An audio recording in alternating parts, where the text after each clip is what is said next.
One man is being victimized by our own government. One man whom they fear, yet whom millions love. One man who is willing to take the poison arrows of lawfare. One man whose voice has been taken away by a corrupt judge operating in a corrupt system. One man who has been ridiculed and insulted. One man who refused to back down. One man who refused to back down. One man who refused to back down. One man who stands between us and them. One man that wants to see America protected again. One man who wants to see America prosper again. One man who understands that a man is a man and a woman is a woman.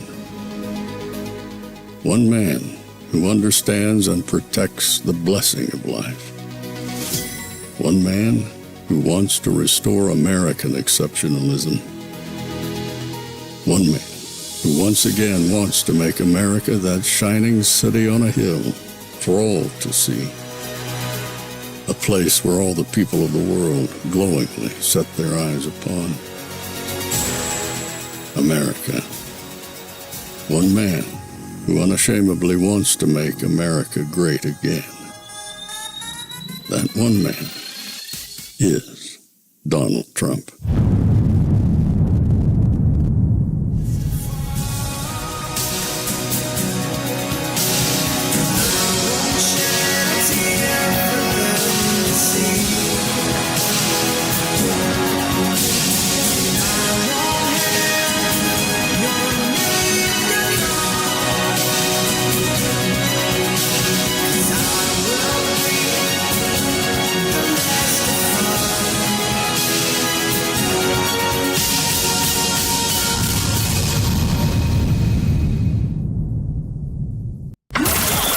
This is Fanfare with Barry Cunningham. What's going on, everybody? Whew, Friday. Friday's supposed to be a slow news day, but it's anything but. We have a very, very busy news day going on. Huge news day. So, in case you haven't been following up, before we get to the shutdown insanity, there's a whole lot of stuff happening over in Chicago and Portland and all these other crazy places where the protests are going on. And the problem with these protests is that they're getting bigger. They're getting more aggressive, more violent. These people, most of us, if we were to see people in uniform, and if those people in uniform just weren't police, they were state police. If they weren't state police, they were then also National Guard or ICE. You would feel like, let's defer to this authority. That's not what's happening at all. They are ramping up their attacks, and I'm concerned that something's going to blow up. I don't mean like blow this way. That could happen too. I mean just like this thing could just erupt. They don't care, and as we've been talking about the shutdown, the Democrats really don't have anything to hang their hat on, and the only thing you have left is violence. One thing I want to bring up about last night, Nick Sorter, I use his tweets a lot, good reporter, gets a lot of good information out there. He got into a scuffle with the Antifa crowd. They attacked him. The police arrested Nick. And he got out of jail, and he says, took this photo shortly after my release from jail this morning, and that's him holding an American flag after getting, after getting arrested and got released. I don't know how long he was there.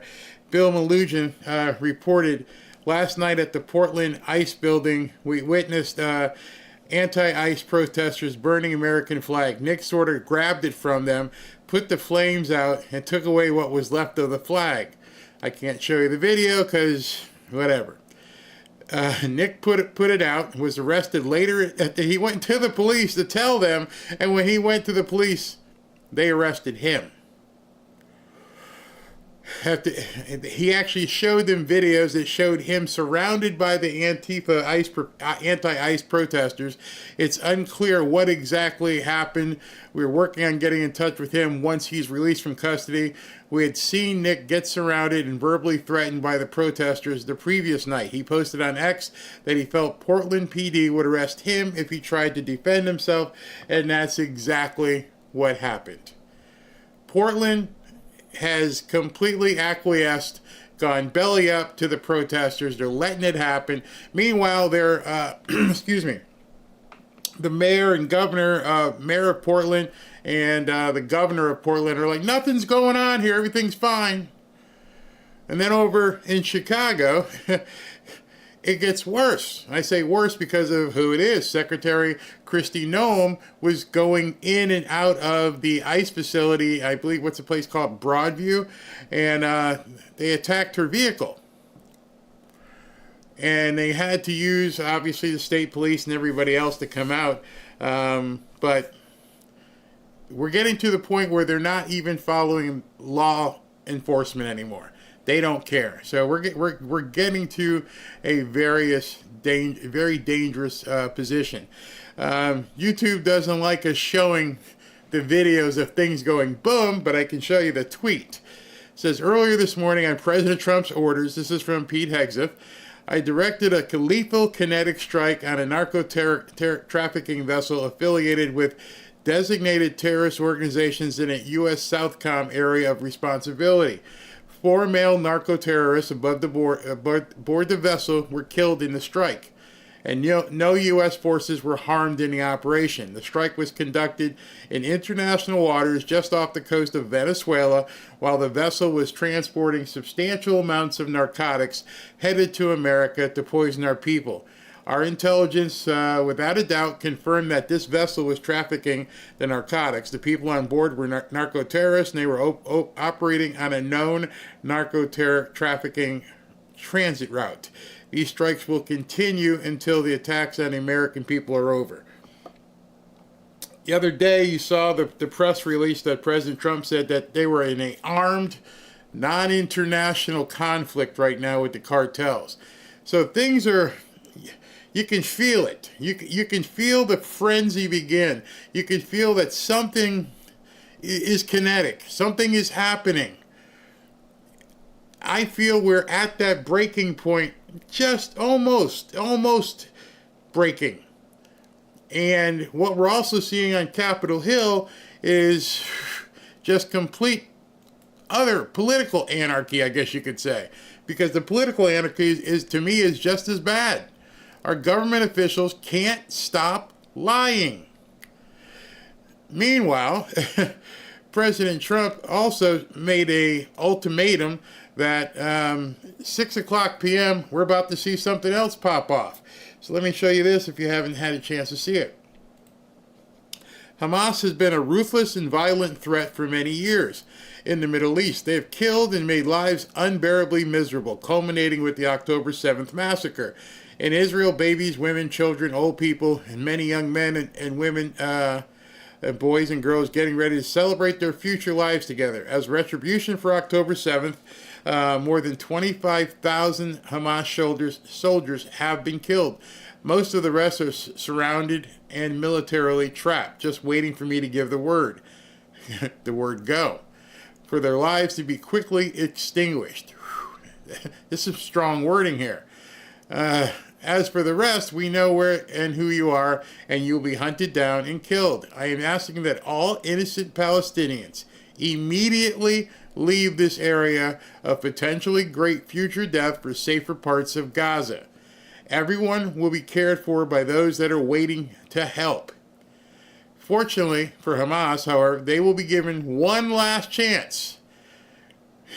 The great, powerful, and very rich nations of the Middle East and the surrounding areas beyond, together with the United States of America, have agreed with Israel signing on to peace after 3,000 years in the Middle East. This deal also spares the lives of all remaining Hamas fighters. The details of the document are known to the world, and it is a great one for all. We will have peace in the Middle East one way or the other. The violence and bloodshed will stop. Release the hostages, all of them, including the bodies of those that are dead now, in big capital letters. An agreement must be reached with Hamas by Sunday evening at 6 p.m. Washington, D.C. time. Every country is signed on. If this last chance agreement is not reached, all hell, like no one has ever seen before, will break out against Hamas. There will be peace in the Middle East one way or the other. Thank you for your attention to this matter, President Donald J. Trump. Ugh. That is one of the toughest letters I've ever seen him write. Basically told all the population, if you don't want to die, go over there. Anybody who doesn't go over there, you got until Sunday at 6 to wave the white flag.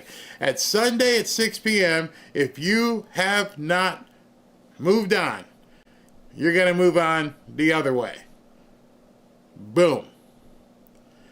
So, with everything you see right now before you, the narco-terrorists getting blown out of the ocean, Hamas having basically 48 hours of life remaining, and you know some of them will try to infiltrate and go with the people, so people, they already know who you are. They've been there long enough. They already know who you are. I wouldn't try that.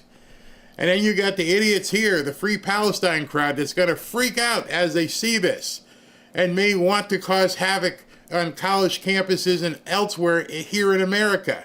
And on top of that, you got all the political stuff going on. That's why I think we're at a breaking point. I don't know how this thing is going to be resolved when you have so many points of flare-up. You got Chicago, you've got Portland, you've got Venezuela, you've got Hamas, and then on top of it all, you got a completely dysfunctional government and a lying media that's complicit with the Democrats, because I'm sure they'll paint this in some sort of way. So other than all that, have a great weekend. I don't know what else to say. Oh my gosh. This is where we are. And so what's interesting is that it's 12:43 and we have a second press conference this week. So being that President Trump put this out, I'm sure that they'll have questions about that. And then, of course, they'll have questions about the shutdown, which I'm believing some Americans are starting to get shut down. They don't care. But nonetheless, there's a second press conference. And also, on top of all that, we're going to get into all the stuff that Russ Vought is doing, which I'm sure is going to cause questions even more so. There is so much happening. So I didn't know Fridays would be like this. I thought Fridays I'd have to find stories to talk about, but there's just so much for us to go over. So before they come out and do their thing, because it's absolutely craziness. We're going to get into a little bit of the video before she gets on, but first let me tell you about one of our new sponsors. I got to ask you something. Do you know what a comet is? No, not that kind of a comet. A comet is a new AI-powered web browser from Perplexity. Let me ask you something. How much time do you spend every day on a web browser? How much time do you spend clicking around online, searching, scrolling, typing, having endless tabs open? That's a lot of stuff for you to handle and be able to go back and forth to find things. Well, stop it. You don't have to do that anymore. Comet will do that for you. Using Comet feels like having a personal assistant living in your web browser that can actually do things for you across the internet. It gives you answers. It finds things for you. For example, you can ask Comet to handle tasks, and it literally clicks, types, searches, and scrolls just like you would. But it's getting things done for you in the background while you go about your day. Comet can shop for you. It can make reservations. It can book your travel for you. It can summarize articles or videos. It can send emails. It can schedule meetings and a lot more to make your lifestyle much easier. Comet doesn't just give you answers. It gets things done. That's pretty cool. Very cool. It's AI that actually helps you in your daily life today.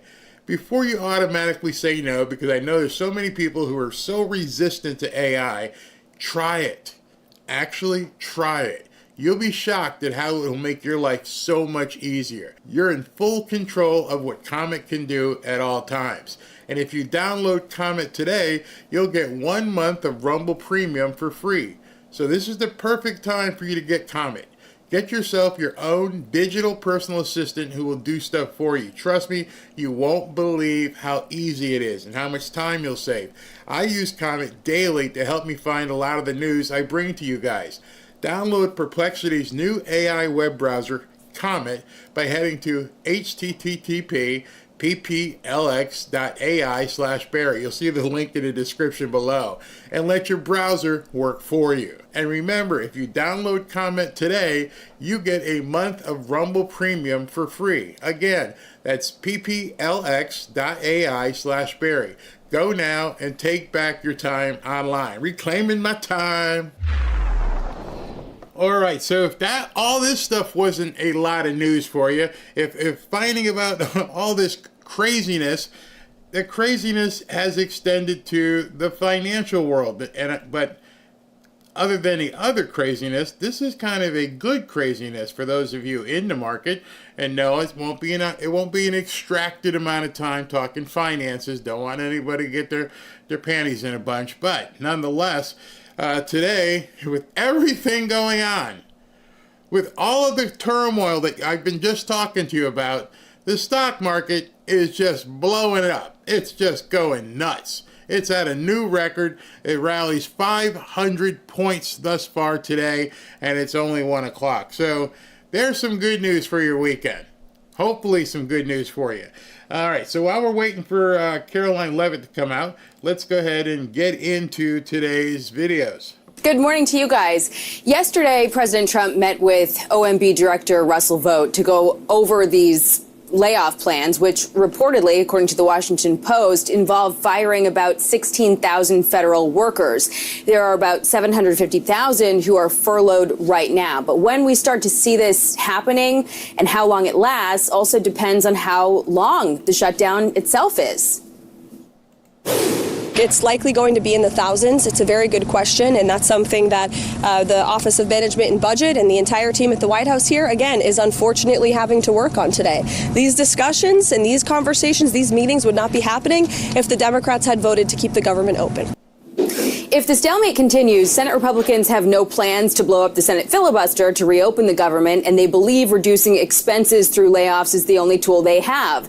There are reportedly some concerns it could bring on legal challenges, though, over regulations to federal layoffs and prohibited expenses during a shutdown like severance payments. But the president is framing it like this, quote, "I can't believe the radical left Democrats gave me this unprecedented opportunity. They are not stupid people, so maybe this is their way of wanting to, quietly and quickly, make America great again."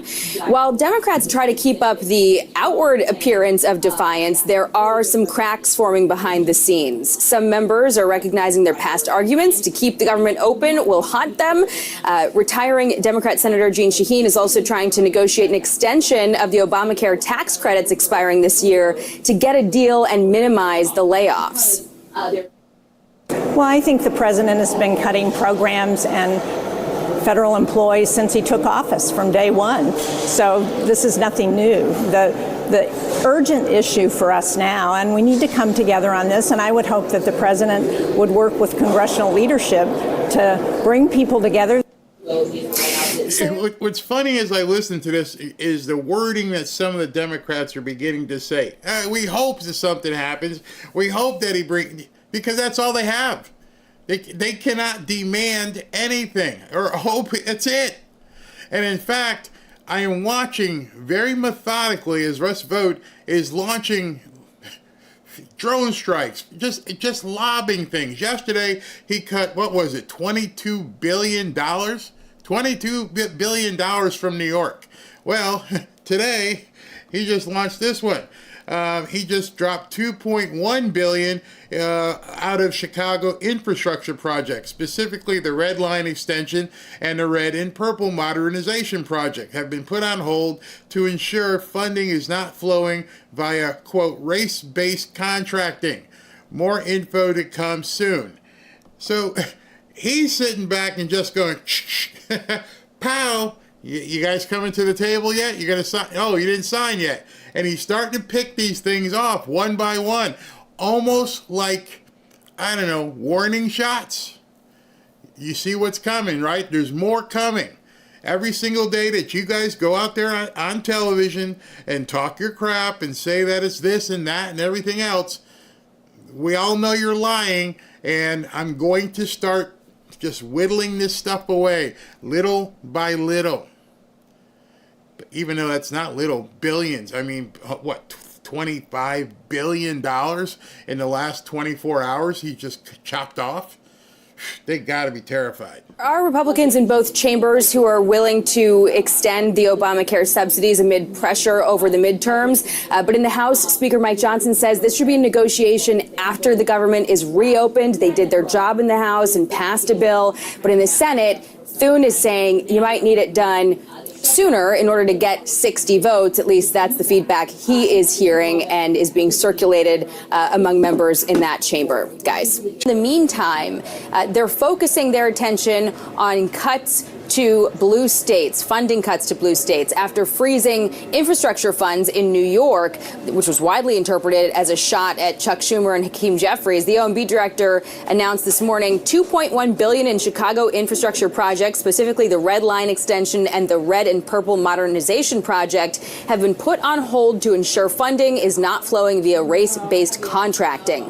If Senate votes this afternoon fail, Majority Leader Thune is expected to send members home where they'll get an earful in their districts. And we're told there are cracks in the Democratic coalition behind the scenes as Republicans keep replaying these tapes from all the times Democrats argued against shutdowns. Right now, Republicans are trying to pick off retiring Democrats like Dick Durbin, Gary Peters, and Jeanne Shaheen. John Ossoff in swing state Georgia is also facing a tough re-election next year and getting pressure.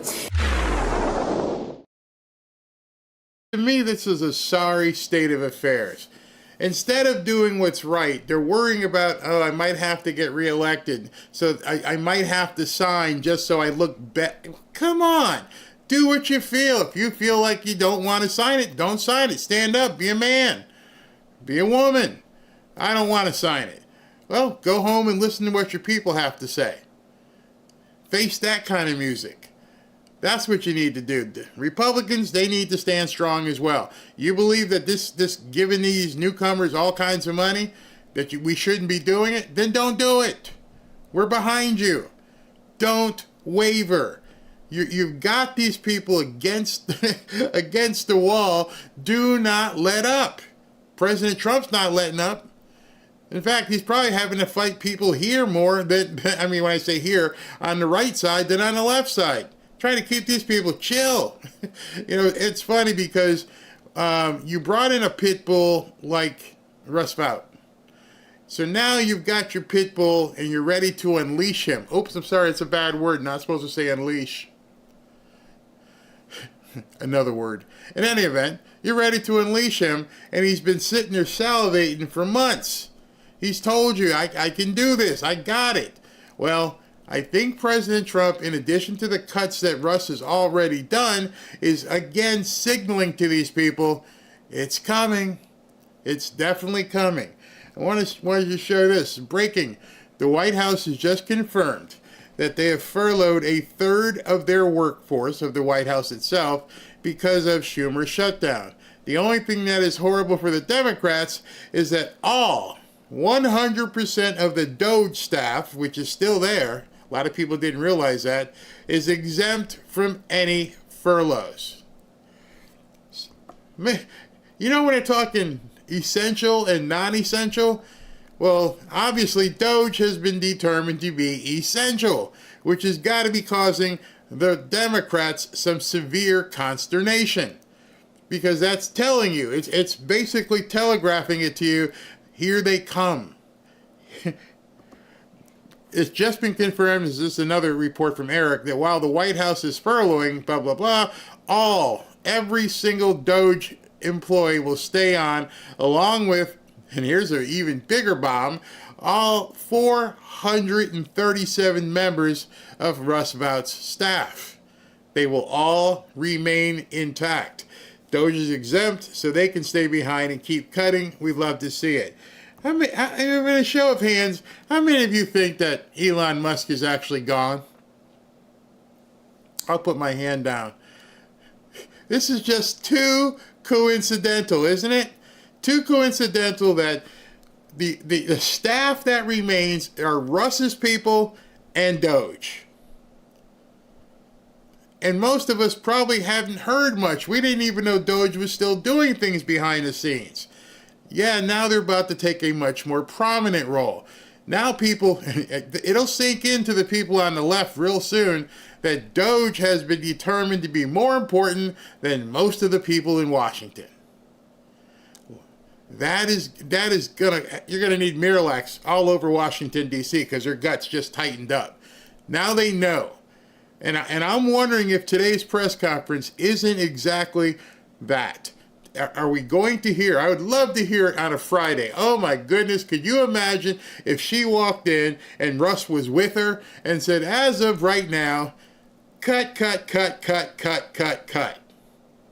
Could you imagine? It literally would be the Red Wedding from Game of Thrones, if you've never seen that, where they invited the other family into the room and then they locked the doors and then just killed them all. This would be the political equivalent. Bring them all together and let them all know it's begun. That would be awesome. They are trying to grab a red herring to distract everyone from the simple fact that they want to put illegal aliens back on the taxpayer-funded benefits wagon, and they want to. By the way, there are other demands in this counterproposal. They want us to give $500 million of American taxpayer funds back to the Corporation for Public Broadcasting to prop up left-leaning media organizations. They want to add $1.5 trillion with a T, $1 trillion of new spending that we cannot afford right now. The American people cannot afford, and they want to do that on a 7-week stopgap funding measure. It's absurd like this. So what Russ has to do, because he's the director of the Office of Management and Budget, he has to do what anybody in his position in this situation would do. That is to look at the balance sheet to figure out how to make the dollars go to the services and the positions and the policies that are essential versus those that are not. Now, Russ is going to look at that through the same lens that Larry Kudlow and Mike Johnson would look at it, because he's going to say, you know, which one of these makes sense? Which one of these follow the policy priorities of President Trump and this administration? Because that's who he works for. Now, if you had a Democrat, a big government woke progressive liberal sitting in that seat, they'd look at that balance sheet very differently. But Russ Vought has been given the authority to do this, and he's been given that authority by one man. His name is Chuck Schumer. Okay, Chuck Schumer led the Democrats in the Senate to hand that pen to Russ Vought. And I think there could be some good that comes out of it if we limit the size and scope of government, but it is not a job that he relishes. Well, and I think he's being put in that position, forced in that position. But again, what's non-essential should remain non-essential. I mean, to me, that can be sold to the American. It's just common sense, sold to the American people. I was about to say, that's too much common sense for government, Larry. You're exactly right. And these exercises can be productive in the long run because it forces that evaluation. And you're right. You and I both know the government's too big. It does too many things. It does almost nothing well. And it's far past time for us to reduce the size and scope. But, you know, if we had our preference, we would do that in a deliberate process so that lawmakers can have those debates and people have time to plan. Right now, it's kind of an emergency situation, see, because Chuck Schumer just shut off the valves. There's no funding coming for these programs, and real people are being hurt because it's not just, you know, unessential offices. It's healthcare and veteran services and suicide prevention programs for veterans and people who are in need. It's women, infants, and children who are not getting nutrition programs. This is real stuff. Real people are being harmed. And by the way, because of Chuck Schumer's antics, the troops, TSA agents, Border Patrol agents, they're all at work today and they're not getting paid. The people that are paid to protect all of us are pawns in a game by the Senate Democrats. Welcome to day 3. Okay, so before we get there, President Trump just dropped another Truth Social post. SV got it for me. Thank you. So there's a lot going on behind the scenes. This one, you may be wondering, what exactly is this all about? He says, I am pleased to advise that I reversed the cuts made to Homeland Security and counterterrorism for New York City and New York State. It was my honor to do so. Thank you for your attention to this matter, President DJT. So that can only mean one thing. If he's reversed the cuts that were made earlier to Homeland Security and counterterrorism in New York City, then that probably means he's about to launch into New York City. I need those funds back. Let's reverse it. Go ahead, Christy, Holman. All you guys get up to New York City and do your thing. So, this is Friday. Again, today it's a Friday, and it's just literally in the afternoon, and all of this is breaking right now as we speak. They're getting ready for the press conference. You obviously haven't missed anything yet. There's Peter Doocy getting ready to do his hit. But the fact that he's giving money to DHS and counterterrorism to be used in New York City, Zohar the Great must have just had to go buy some Miralax himself. He just got tight sphincter. That means they're sending troops and people into New York City. It has to be. There's no other reason why, in the middle of a government shutdown, you would send people up there. Wow. Lots of stuff happening. It's only Friday at 1 o'clock, people. Stay tuned. It's going to be a lot more. So as soon as she walks out, we will get right back to that. The Democrat shutdown. You've got Chuck Schumer and the Senate Democrats have now voted 3 times to reject the clean, simple, continuing resolution that we passed out of the House 2 weeks ago to keep the government operating for the people. Real pain for real Americans. And they're claiming breathlessly, Dana, that they're not trying to restore free taxpayer-funded benefits and health care to illegal aliens, and it's simply not true.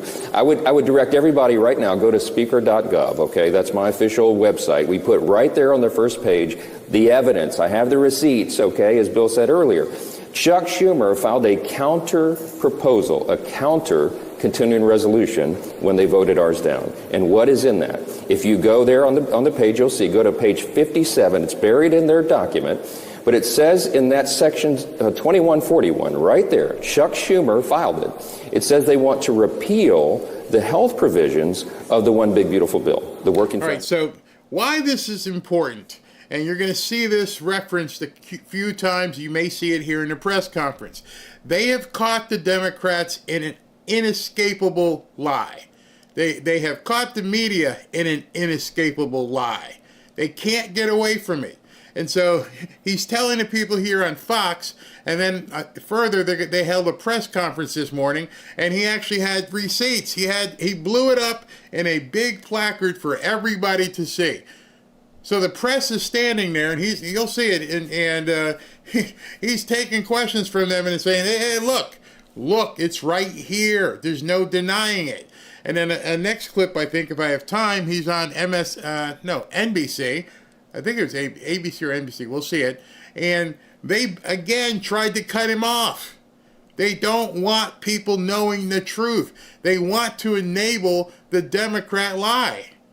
They're caught. I don't know whose strategy this was, but when you have something in paper and you submitted it yourself, it's kind of hard to tell people it's not there. It's just a talking point. No, it's actually in writing. Tax cut that we Republicans passed earlier this year and that President Trump signed into law on July 4th. Now, why is that so important? Because, Dana, that's where you'll find they want to add back in almost $200 billion of taxpayer funds to give free stuff to illegal aliens. 100% in writing, not a Republican talking point. It's Chuck Schumer's own document. As you know, Mr. Speaker, Democrats have said... All right, here it is. Now, this guy tries to very subtly trap Mike Johnson. And again, just listen to how he phrases the question. This is about access to health care and lower premiums. But I want to talk more about this broader concept of... You see, Mike just like, here you coming. You're about to step in it again, bro. You're going to do the same thing everybody else is doing. Oh, it's about healthcare. And Mike's like, no, it's not, man. And unfortunately, I brought receipts. You didn't. You just are going on talking points. At this point, I am convinced that there are people in the media, people in the Democrat Party who are just given talking points. They don't do any research. They don't get up in the morning and go through documents and look at the stack of stuff, as Rush used to say. They just spew whatever they're told to say and then shut you up if you try to deviate. Classic point here. You mentioned the 750,000 furloughed workers, and you've got thousands of workers who are federal workers who are actually working right now, just not being compensated for that work. This idea that they're being used as pawns in this tug of war between Republicans and Democrats. A lot of folks in this country are absolutely tired of the unending political battles, and now these battles are actually affecting people's paychecks. And you know what we're tired of? We're tired of those nuts walking around behind you. We're tired of seeing these people protest for anything. Lines. What would you say to those folks who feel like they're being used as pawns in a game? Craig, I agree 100%. It's disgusting. I'm so sick of these games, and that's what's being played. What they're not telling you, they claim that this is an argument about health care. If they were trying to provide for health care, then why did Chuck Schumer's counter-proposal include a reduction of $50 billion for rural hospitals? That's literally in his counter-proposal. They also want to spend $1.5 trillion more on their far-left programs. They want to give taxpayer-funded benefits to illegal aliens again. We cut all that out because it's... Well, here it comes. Just wait. Because there's probably a little bit of delay. He's talking to the guy on a satellite, talking to Mike Johnson on a satellite, feed or something. But watch, he must get the call from in the booth. Cut it. Do something. Doesn't follow our law, and it doesn't follow common sense. And no, it is. Look at page 57, section 2141 of the bill that Chuck Schumer filed. I had a hankering feeling you were going to bring that up, and I actually did look at it, and we can't get into it, obviously, here. I did look at it, but we can't get into it. Well, if you looked into it, you know. If you looked into it, if you're not completely full of crap, but obviously you are, I looked into it, but we can't get into it right now. The people upstairs tell me, don't get into it. Okay, I can't get into it right now. On the show, but that last statement was a bit misleading. This idea that they want... No, it's not. Mr. Speaker, no, they want to cut out, they want to repeal and reverse the reforms that we made, and that would add $200 billion taxpayer funds to illegal aliens. Go to my website, speaker.gov. You can see it for yourself. A few moments later. AOC and everybody else who's been trying to spin this truth to watch and try to refute what I'm about to show you. Now, here's a visual aid, okay? This is the bill. This is the counter-proposal continuing resolution that Chuck Schumer and the Senate Democrats filed. 2 weeks ago, mid-September, the House passed a clean, simple continuing resolution. It merely continues the Biden-era policies and spending that we're enduring right now. He's bringing receipts. The news guy on ABC or whatever, he couldn't see. How disrespectful is you invite the House Speaker onto your show and then try to step all over him and tell him to shut up? We're not going to go there. No, don't talk about it. My audience is so stupid, they've never actually even seen this stuff that you're about to say. Hey, ixnay. That's how little they think of you. If you're in here and you're a troll or one of the people walking around behind him protesting, that's how little they think of you. They think if they don't let people talk, you'll never know. You'll never realize you're being lied to, that you're merely fish in a pond with no brains. They don't want to stop. No, don't go there. Well, you don't want to hear the truth? I thought that you're in the media. You're supposed to hear the truth. This is what it's about. So, unfortunately, he actually brought the receipts to Capitol Hill. For 7 more weeks to allow the appropriations process to continue. That's Republicans and Democrats in both chambers working together to get the government funded. We ran out of time because the end of the fiscal year is September 30th. We needed a few more weeks. So we sent it over. Ours is 24 pages in length. It says, let's just keep the status quo so this process, this procedure, this regular order can be done. Chuck Schumer rejected that. Senate Democrats rejected that. Now 3 times they voted against that measure, and this is what they propose in advance, in exchange for that. So instead, the counterproposal, this is page 57. This is on our website. Go to speaker.gov. You can get all these visual aids for yourself, all right? Page 57, section 2141. You see the highlight? So that's the part the media doesn't want to tell people. He's telling you, go to speaker.gov. You go to the website, and you pull it up, and there's the receipts. How do you argue against the actual written word? We'll talk about it when she's done. Good afternoon, everyone.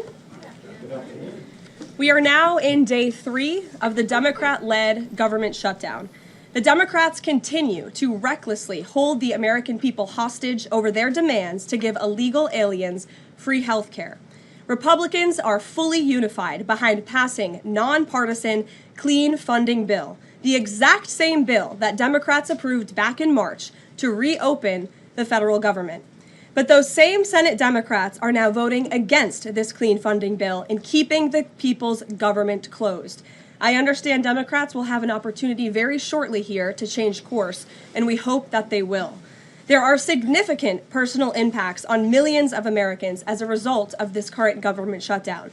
The 1.3 million men and women of America's Army, Navy, Air Force, Marine Corps, Coast Guard, and Space Force who serve honorably and put their lives on the line to defend us all are not being paid. Military families are already seeking out food assistance because of financial anxiety caused by this Democrat shutdown. According to new reporting from the Military Times, staff members at the Armed Services YMCA food pantry distribution location near Fort Hood in Texas found a line of military families stretched around the side of the building yesterday at 5 in the morning. According to the staff who work there, that is, quote, not happened ever. They've already had a 34% increase this week over past weeks. President Trump and Republicans fundamentally believe we have a sacred responsibility to protect and provide for our military families with the resources they need to thrive. If Democrats believe in this very simple premise too, they should end this shutdown immediately. Unfortunately, the severe impacts of the Democrat shutdown extend beyond our troops. Nearly 7 million mothers, infants, and low-income families who rely on government-run food assistance will be in jeopardy if the WIC program runs out of money in the weeks ahead. The more than 13,000 air traffic controllers who ensure that Americans fly safely in airports across the country are currently working without pay. The National Flood Insurance Program is in danger of lapsing, which could leave families without necessary help if a disaster strikes, and we are in the middle of hurricane season. Critical services offered at Social Security field offices are reduced for senior citizens and disabled Americans. Helpful transition assistance programs are not being provided for veterans who fought to defend our country and are now trying to re-enter civilian life. The economic consequences of this shutdown are piling up every day. Policymakers, markets, and even the Federal Reserve are flying blind at a key juncture because BLS and BEA data are on hold until the government reopens. Democrats shutting down the federal government to give health care to illegal aliens could lead to lower growth and higher unemployment rates for Americans. According to a new memo from the Council of Economic Advisors, the U.S. economy could lose $15 billion of growth domestic product each week. Every single week, the Democrat shutdown extends, with a month-long shutdown leading to an additional 43,000 unemployed people. Small businesses are likely to encounter delays in receiving federal loans. Mortgage applications will likely shrink. And just this morning, Business Roundtable, an association of more than 200 CEOs of Americans' leading companies representing every sector of the U.S. economy, put out a statement urging Congress to pass the clean CR that will once again come before them in the Senate floor in just a few moments. Quote, a fully functioning government is essential for American businesses, workers, and consumers, while policymakers continue working on a full-year funding package and other pressing issues. Again, that is a quote from the Business Roundtable. What's clear is that the Democrats' actions account to an intentional sabotage of our country and our people by shutting down our government. This madness must end. President Trump and Republicans are calling on Democrats to reopen the government immediately on behalf of the American public. All we need are 5 Democrat senators to do the right thing and to stop this shutdown. Call your Democrat senator and tell them to vote yes to reopen the government. On another matter, despite the Democrat shutdown, President Trump's efforts to make America safe again continue. President Trump believes that American cities should be the safest places on earth, and he is committed to making this a reality. We've already seen that President Trump successfully made D.C. safe again in only a few weeks. That same crime crackdown will continue to happen in cities across the country and is happening in Portland, Oregon. President Trump will end the radical left's reign of terror in Portland once and for all. The president has directed Secretary Hegseth to provide all necessary troops to protect war-ravaged Portland and any ICE facilities under siege from attack by Antifa and other left-wing domestic terrorists. What's been allowed to happen in Portland, and we saw disturbing video footage of this last night, this is not peaceful protesting, this is left-wing anarchy that has been destroying this great American city for years, leaving police officers battered, citizens terrorized, and business properties damaged. Since early June alone, Antifa terrorists have laid siege to the ICE field office in South Portland. These radical left-wing lunatics have violently breached the ICE facility by using a stop sign as a battering ram, hurled explosives and other projectiles at law enforcement, repeatedly assault and dox officers, berate their law-abiding neighbors, and have even rolled out a guillotine in front of the ICE facility. And more people should be reporting on that.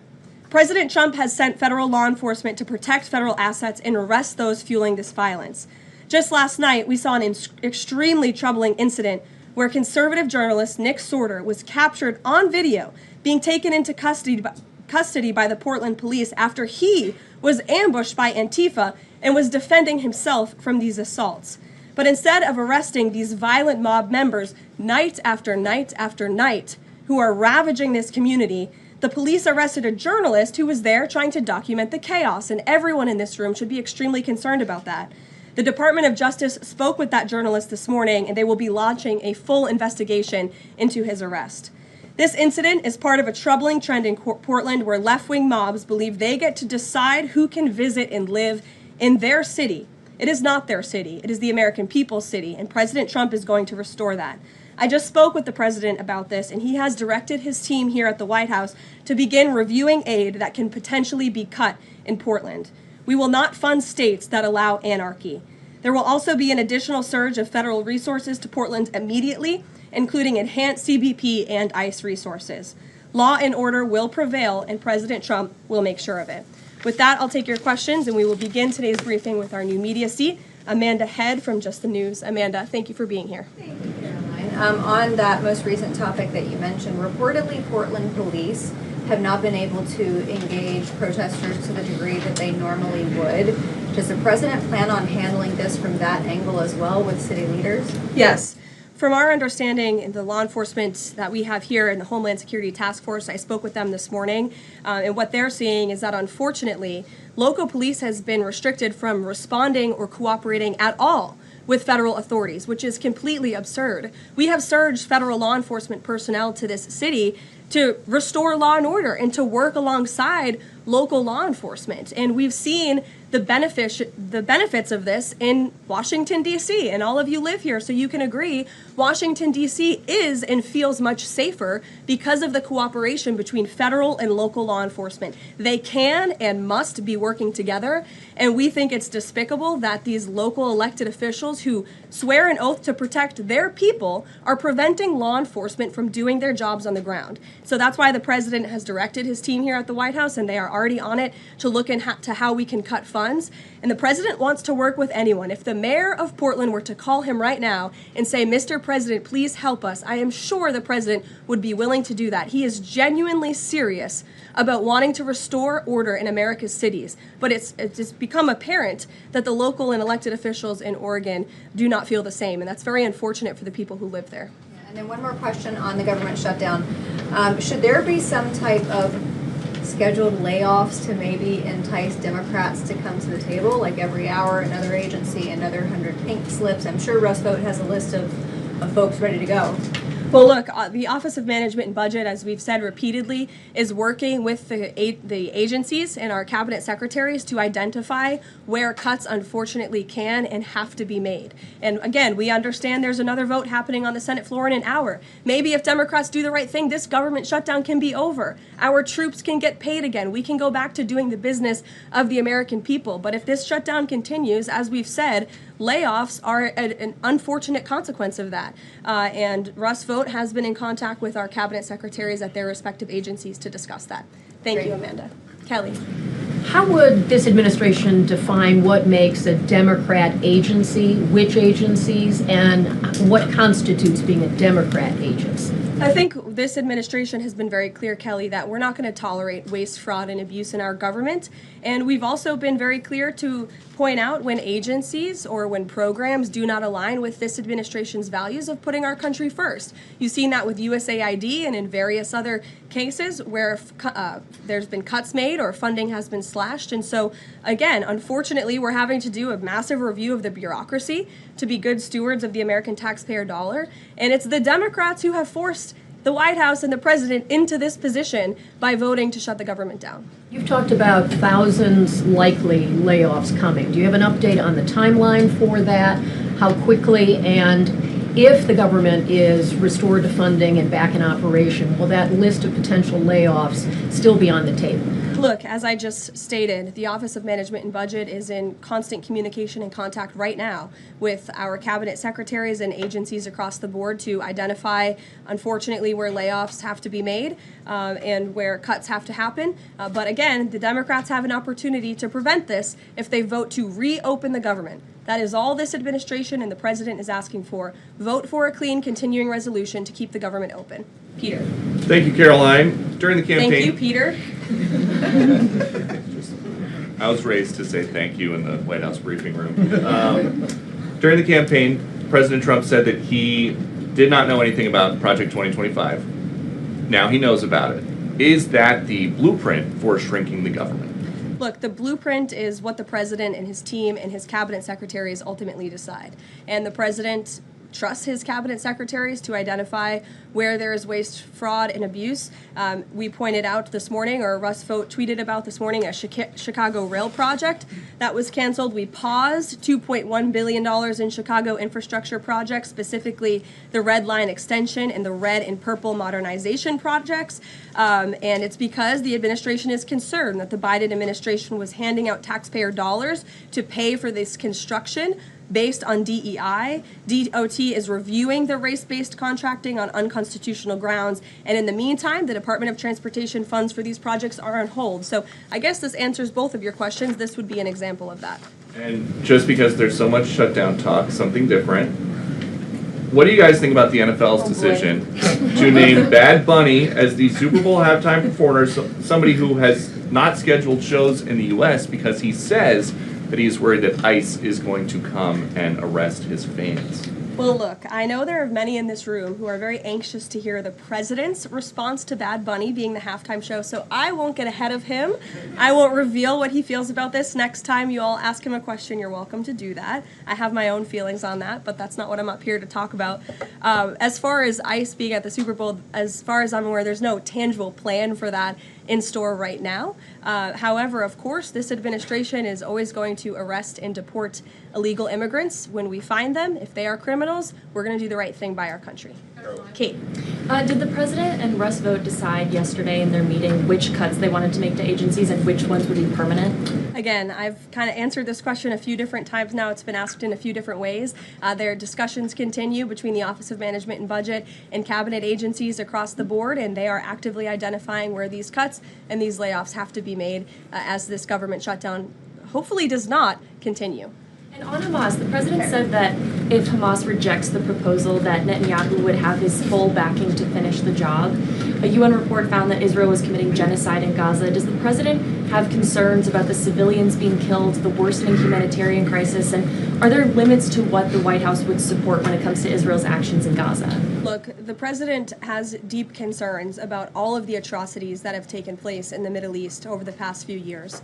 It's deeply unfortunate that he inherited this mess from the Biden administration. If you all recall, under President Trump in his first term, the Middle East was on a pathway for peace and prosperity. There was the historic signing of the Abraham Accords. Israel was on a path to normalization between Arab and Gulf nations, and we hope that can continue. But right now, the president has made it very clear to Hamas that this is an acceptable and detailed proposal that they must accept, or the consequences are going to be very grave for them. And he has given them a deadline of Sunday evening at 6 p.m. When I was out here on Wednesday, I told all of you, I'll leave it to the president to make that red line, and he now has. I think the entire world should hear the president of the United States loud and clear. And Hamas has an opportunity to accept this plan and to move forward in a peaceful and prosperous manner in the region. And if they don't, the consequences, unfortunately, are going to be very tragic. Michael. Thank you, Karoline. Has the president declared war on international drug cartels? And if so, or if he will, does he feel he needs congressional approval? As the White House has said many times, the president has directed these actions, these strikes against Venezuelan drug cartels and these boats, consistent with his responsibility to protect the United States interests abroad and in furtherance of the U.S. national security and foreign policy interests. This is pursuant to his constitutional authority as commander-in-chief and the chief executive to conduct foreign relations. In each of these cases, Michael, the vessels have been assessed by the U.S. intelligence community to be affiliated with designated terrorist organizations engaged at the time in trafficking illicit drugs to our country. The president has been very clear, dating back to the campaign trail, that he is always going to do what's in the best interest of the American homeland. And he also promised the American people he was going to end the drug epidemic that has taken far too many American lives. And you're seeing those actions play out almost every single day here. Last question on the shutdown, Karoline. Hakeem Jeffries has said that President Trump is in the Presidential Witness Protection Program since the shutdown has begun. What's the White House's reaction to that? That's just more ridiculous fodder from Hakeem Jeffries. As you all know, because you're here every day, the president is literally working around the clock right now. I think he has a swearing-in ceremony, or he already did. He has several meetings on the books today. He literally works 24/7. Anyone who works in this place or covers this place, as you all do, knows that to be true. And Hakeem Jeffries and the Senate Democrats should get back to work in a few minutes and vote to reopen the government. Emily. Thank you, Caroline. You spoke earlier about the energy and infrastructure projects that Director Vogt paused. Will the White House agree to restore that funding as part of a deal to end the shutdown? Well, I won't make any agreements here. Senate Republicans are talking with their colleagues on the Democrat side, but right now, Russ Vought is doing what he's been tasked to do in the midst of this government shutdown, which is to look at funds that need to be temporarily halted or need to be canceled. And Chicago is just another example of that. Caroline. Go to Libby in the back. Thank you, Caroline. I have two questions for you. One on the FDA, but first on the shutdown. Sure. Will the administration, if this government shutdown ends, still move forward with firing thousands of federal workers? Look, as I've said repeatedly, Libby, right now we want the government to be open. Layoffs are an unfortunate consequence of a government shutdown, and it's something the administration is examining. If the government is reopened, we're going to get back to doing what we were doing last week and the week before, working on the issues that the American people care about. And then on the FDA, they just approved that new abortion pill, and it's causing a lot of uproar among Republicans. What is the president's response to that, and does the administration plan to have that FDA approved? Well, the Secretary of Health and Human Services, Bobby Kennedy, has put out several statements on this. The HHS's decision, it's not an endorsement of this drug by any means. They are just simply following the law. And as they put out in their statement, by law, the Secretary of Health and Human Services must approve a generic drug application if the application demonstrates the generic drug is the, quote, same as the brand name drug. Generic applicants are not required to submit independent evidence proving safety and effectiveness. As such, FDA's decision to approve a second generic version does not address the merits of the current safety program. HHS is reviewing adverse effects to ensure the FDA's required safety program for the drug is sufficient to protect women. This safety review equally applies to generic versions of this drug. So FDA and HHS are following the law. It's, again, not an endorsement of the drug itself. Mary.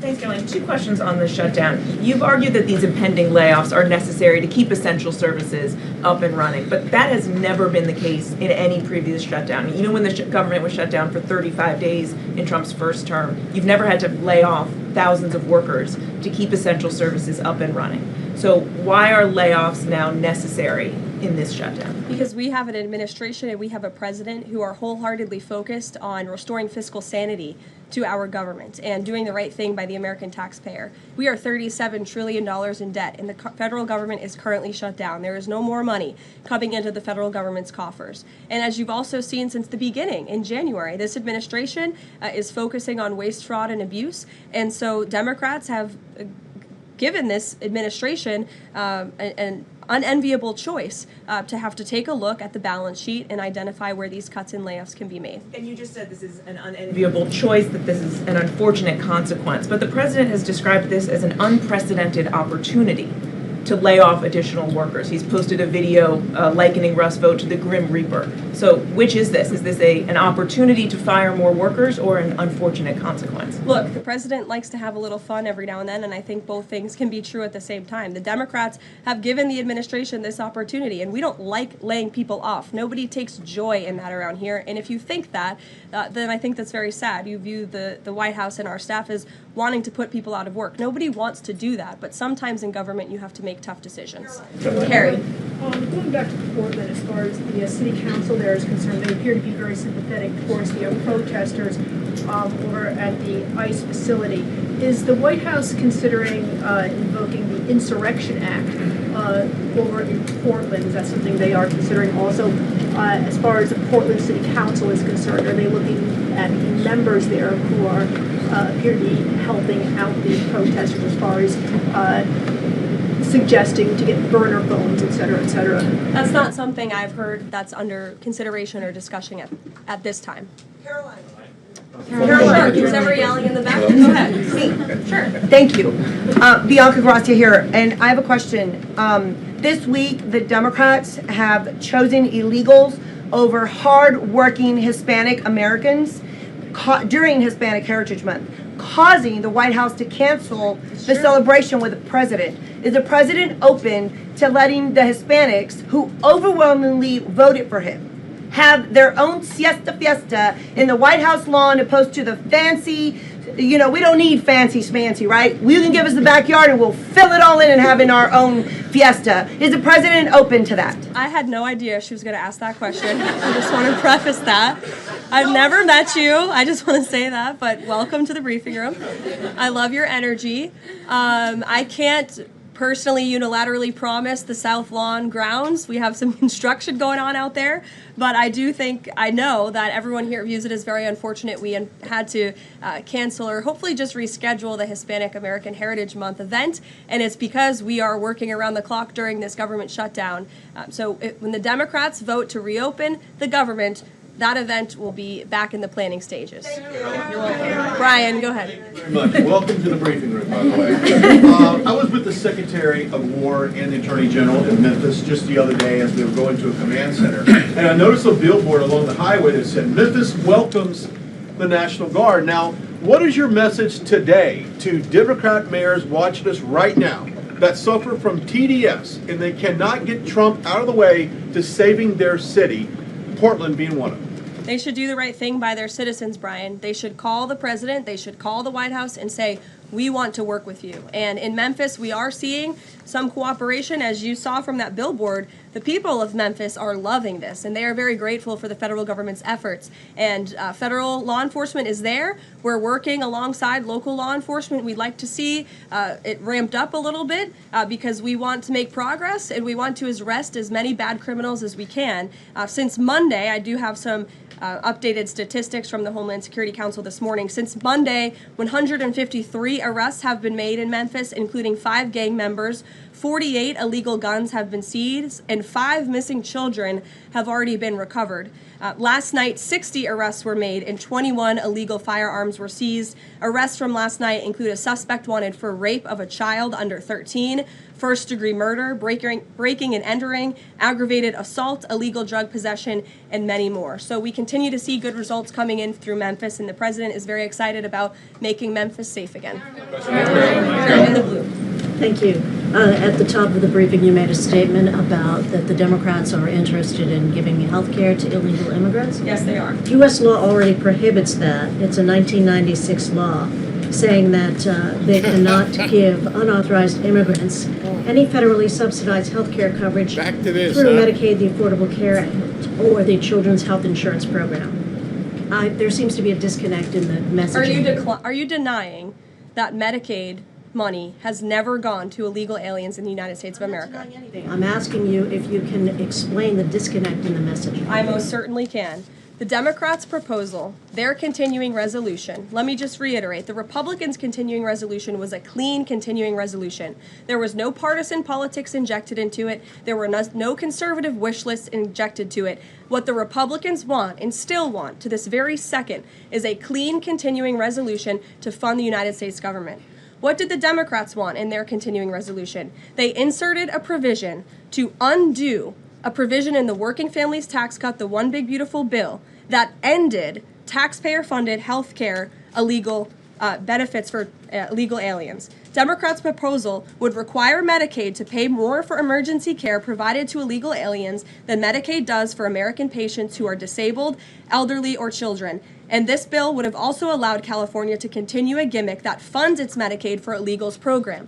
Those are things that we ended, the Trump administration ended, with the passage and the signage of the One Big Beautiful Bill. And it is an undisputed fact, a fact that under the Biden administration, illegal aliens were absolutely receiving taxpayer-funded health care benefits. In fact, in fiscal year 2024, Medicaid costs for emergency services for illegal immigrants skyrocketed by 142% from the previous year to $9.1 billion. That's $9.1 billion taxpayer dollars that were going to emergency services for illegals. Between President Trump's last full fiscal year under his first administration and Joe Biden's last full fiscal year, Medicaid spending on emergency services for illegal immigrants nearly tripled. There was an increase of 196% between 2020 and 2024. And I have a chart here for you, and I'm more than happy to email it to you. I'd also like to add, because some were asking dishonest questions yesterday about emergency rooms. In Southern California, according to healthcare professionals in 2023, under the Biden administration,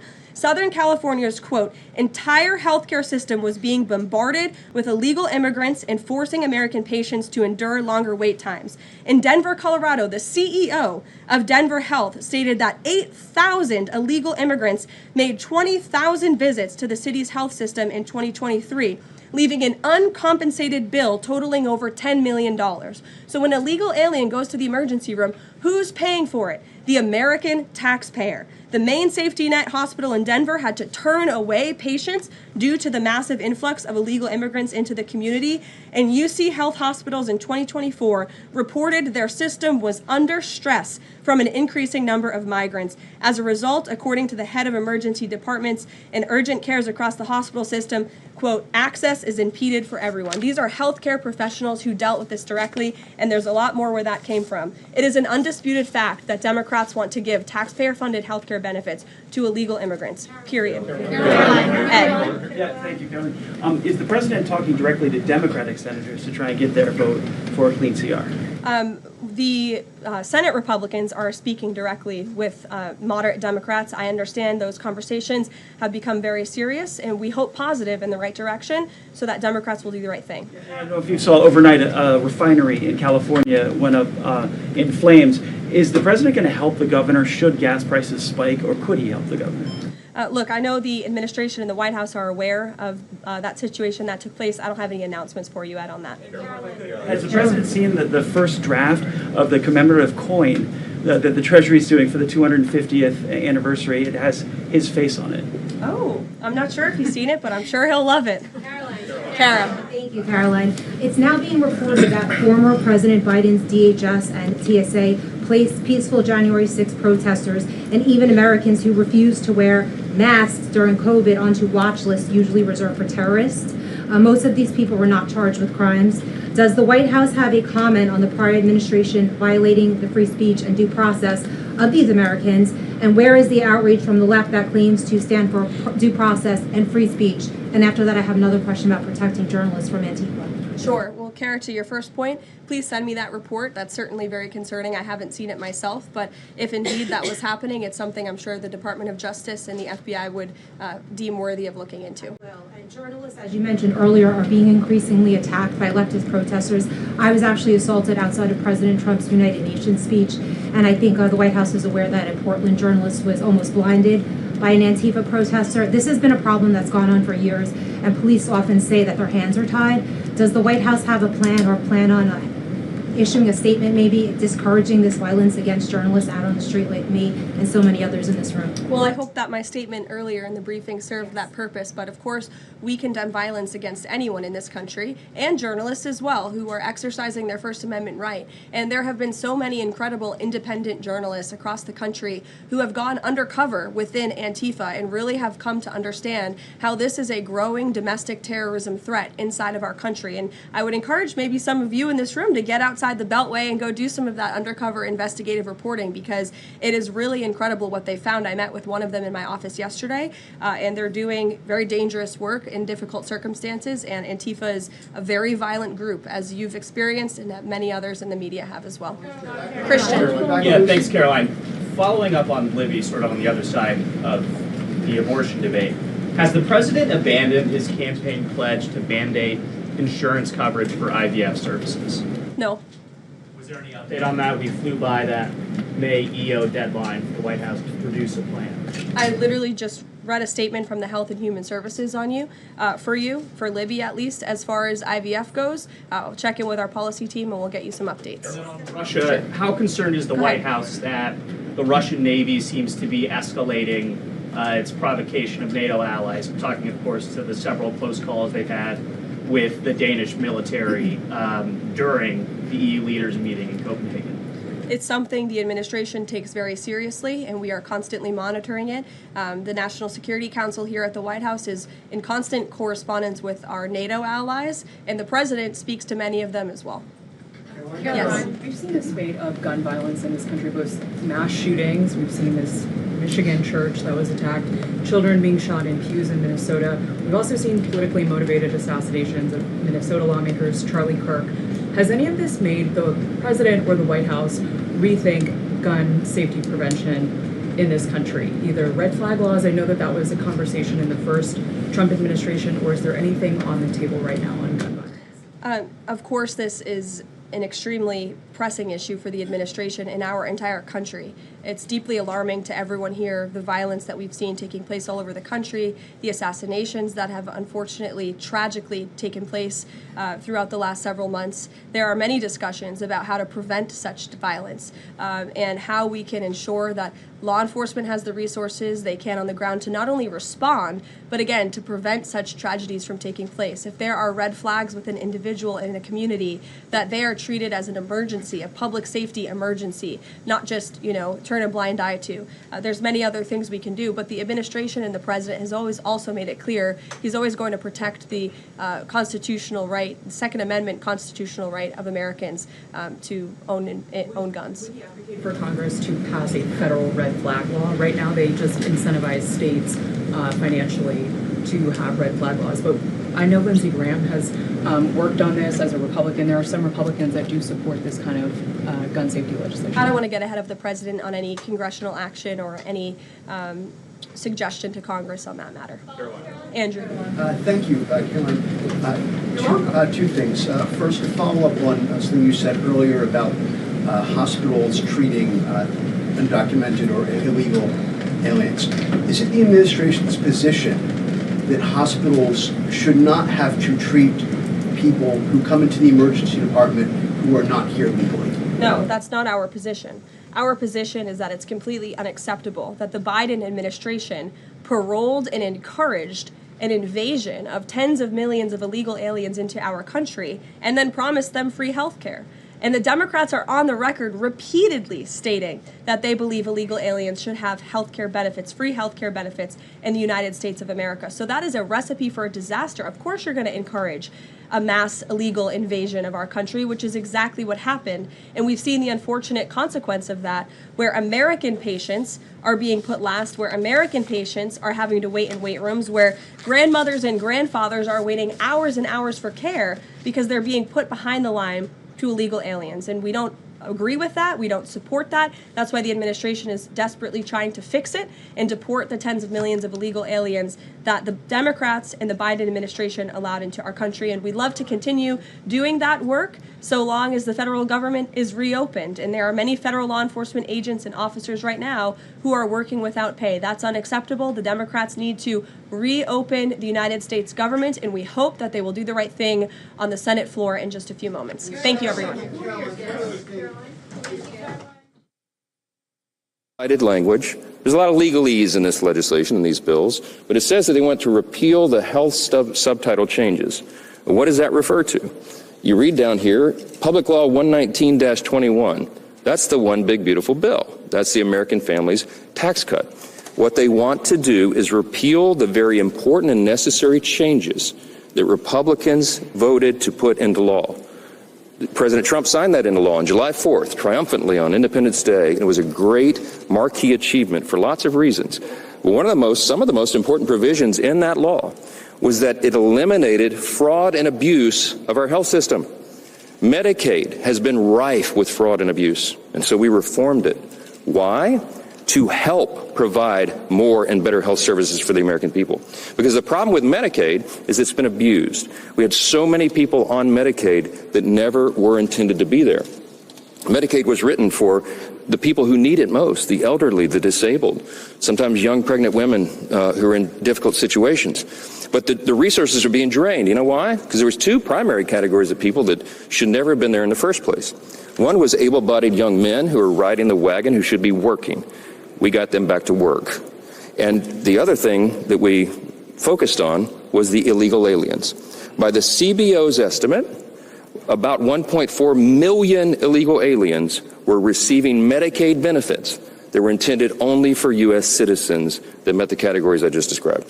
They were gaming the system. They were cheating the system. And what that means is that less resources were available for the people, the Americans who actually needed it most. $1 billion back to illegal aliens. These are the specifics.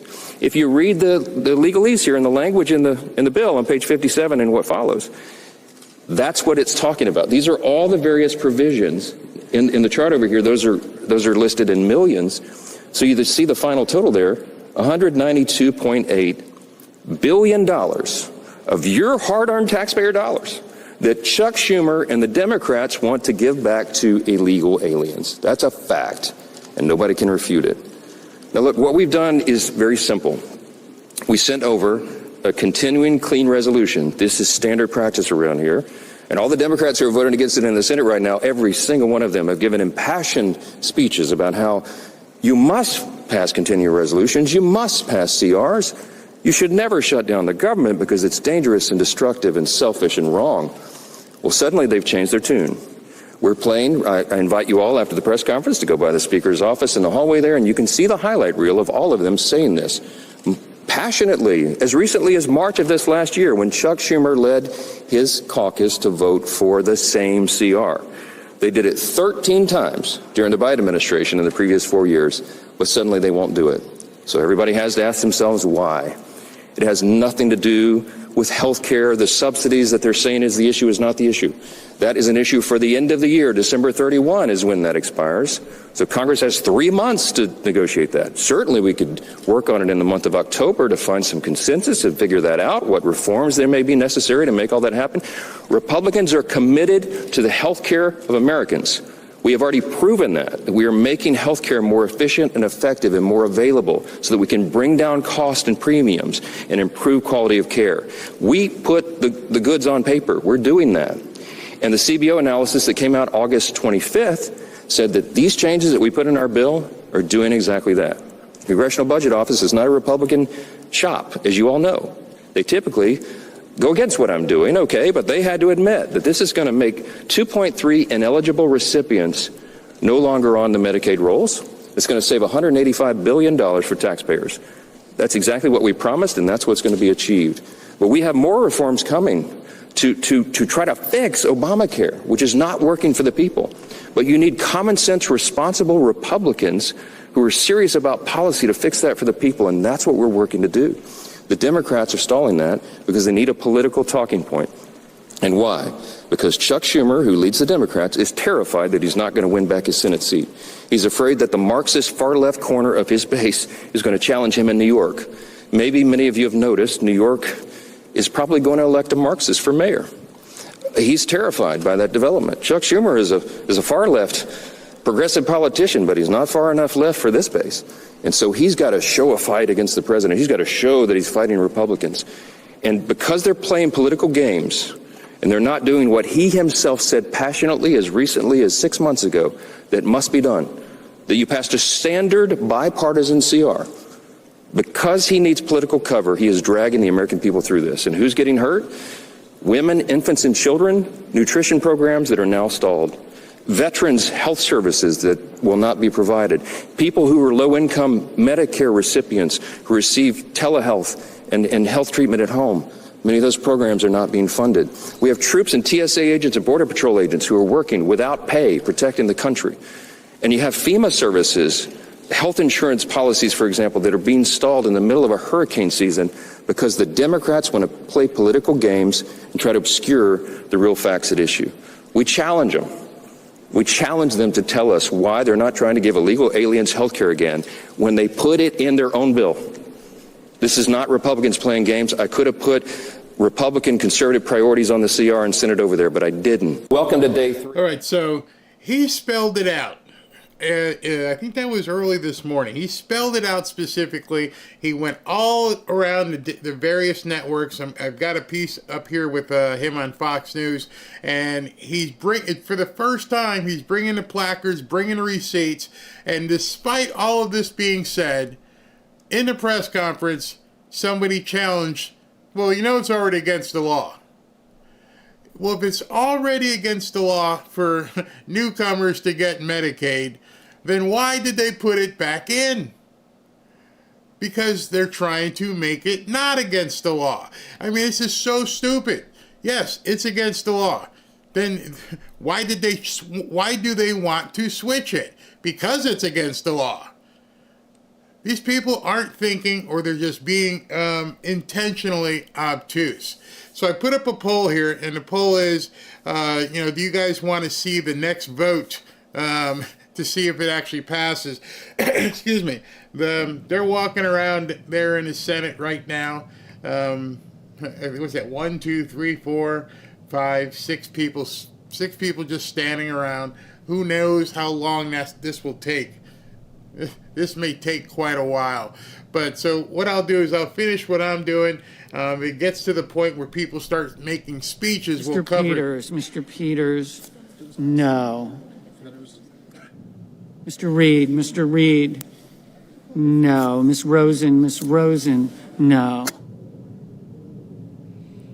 Democrats do what Democrats do. Mr. Heinrich, no. They don't care. They really don't care.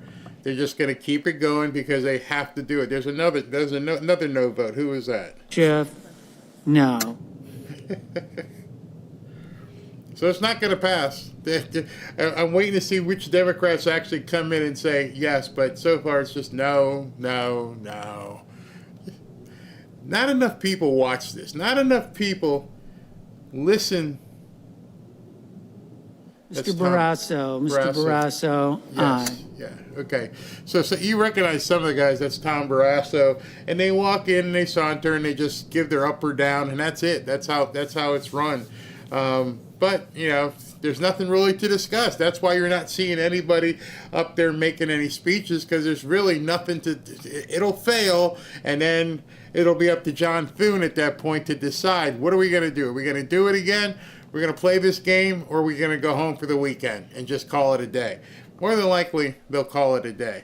Let me show you this segment sponsor, and then we'll be right back.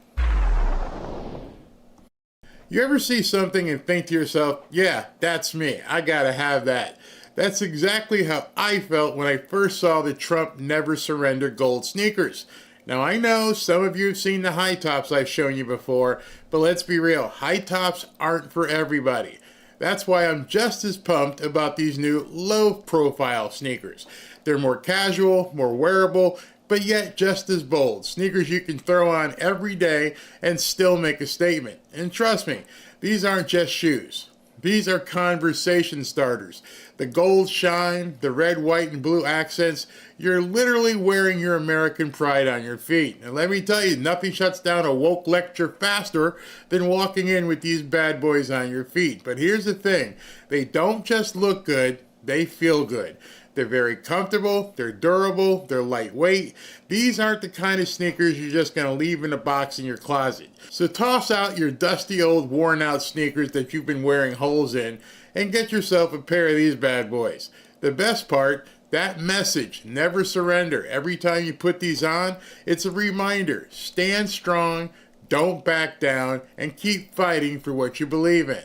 They also make the perfect gift. We all know someone who'd flip out if they unwrap these. Whether they're a diehard Trump supporter, a collector, or just someone tired of wearing the same shoes as 20 other people in the room. Head to themagaoffers.com/Barry15. That's the THEMAGA offers.com/Barry15. Use that link for up to 15% off your entire order today.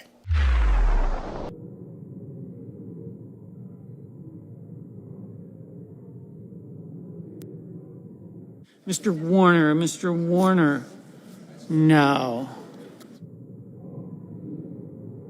Mr. Wyden, no. Miss Warren, no. Mr. Markey, no. Mr. Cassidy, aye. Mr. Paul, aye. Mr. Durbin, no. Ms. Slotkin, no. Mr. Tuberville, aye.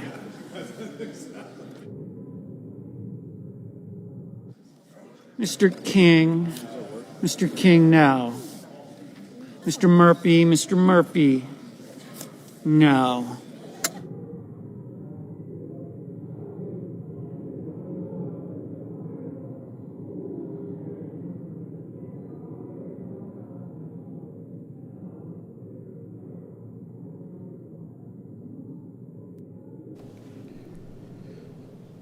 Yes, they are. Somebody asked a question in the chat. Yes, this is a live vote. They are voting again on the continuing resolution.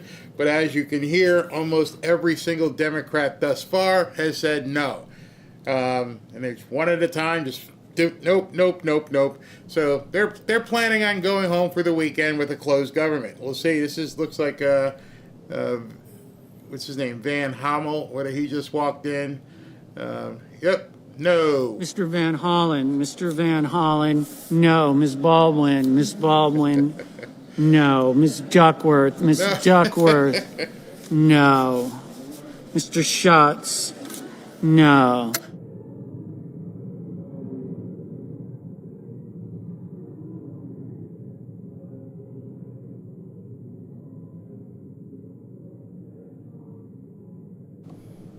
Ms. Hirono, no.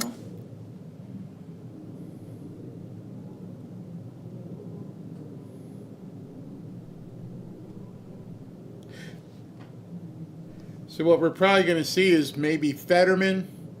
He might vote yes. A couple of the other ones, but for the most part, unless you see a huge number of yes people coming soon, this ain't going to work, and we're going to be right back to where we are.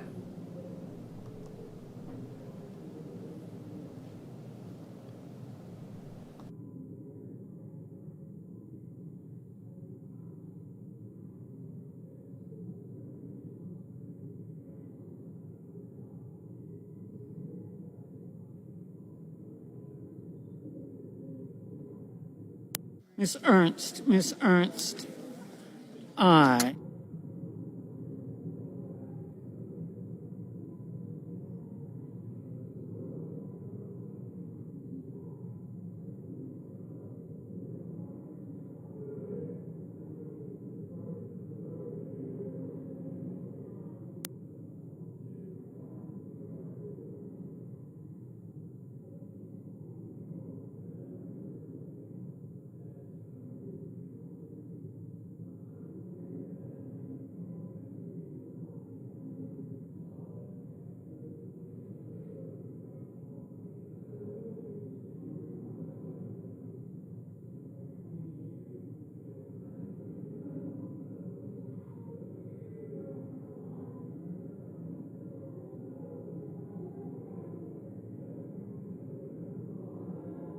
Mr. Gallego, Mr. Gallego, no.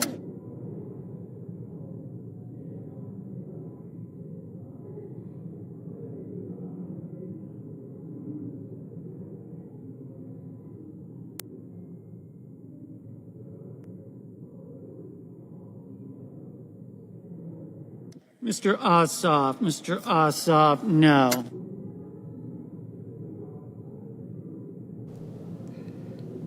Okay, so that's John Ossoff of Georgia. They thought that might be somebody they could flip. That was one of the 4 or 5 that they thought they could flip. Nope, he voted no. So Mr. Bozeman, aye. that's a Republican. But Ossoff was one. They were hoping might jump ship and Mr. go. McConnell, aye. And that's Mitch McConnell. I didn't know he was still around. But in any event, so far there's been none of the people who they were hoping would flip have flipped.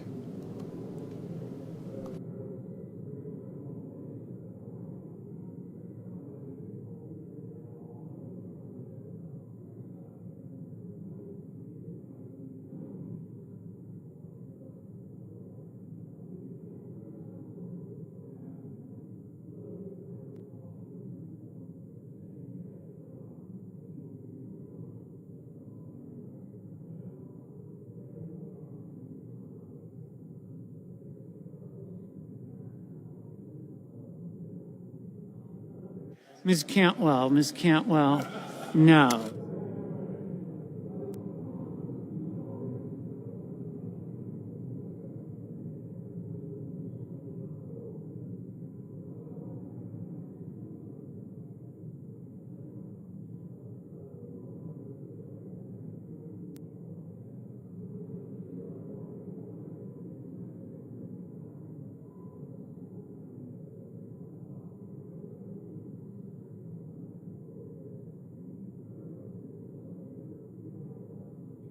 Mr.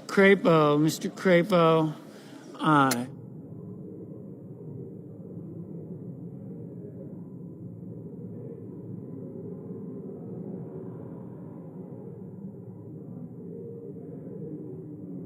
Mr. Warnock,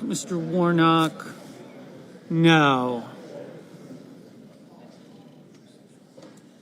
Mr. Merkley, no. Mr. Schmidt, aye.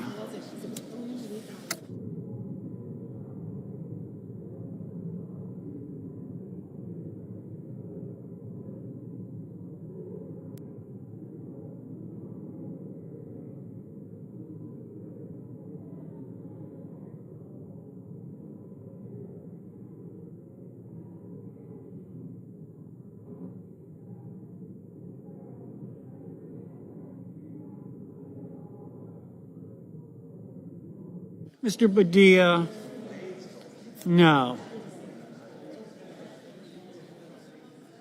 Mr. Hawley, aye.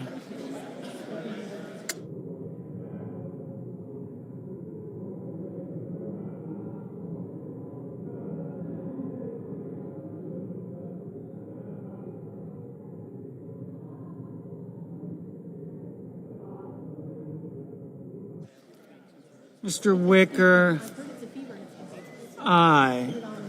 Mr. Booker, no. Mr. Kim, no.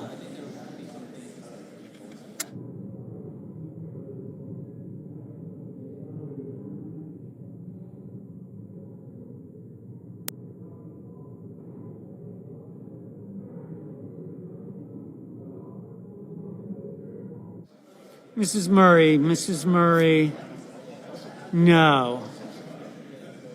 Mr. Mullen, aye.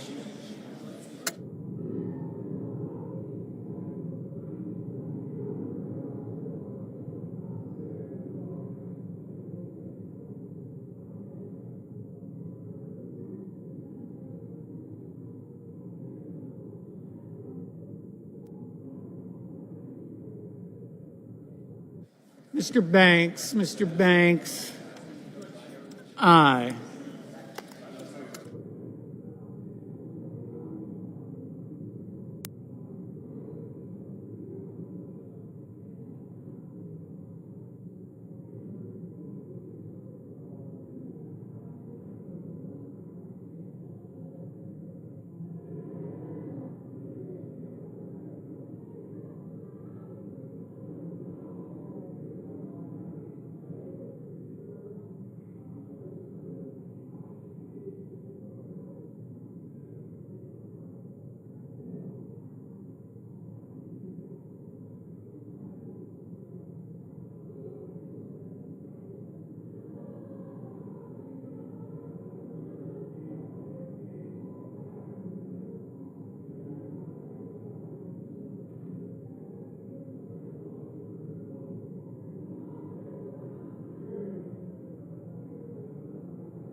Ms. Klobuchar, no.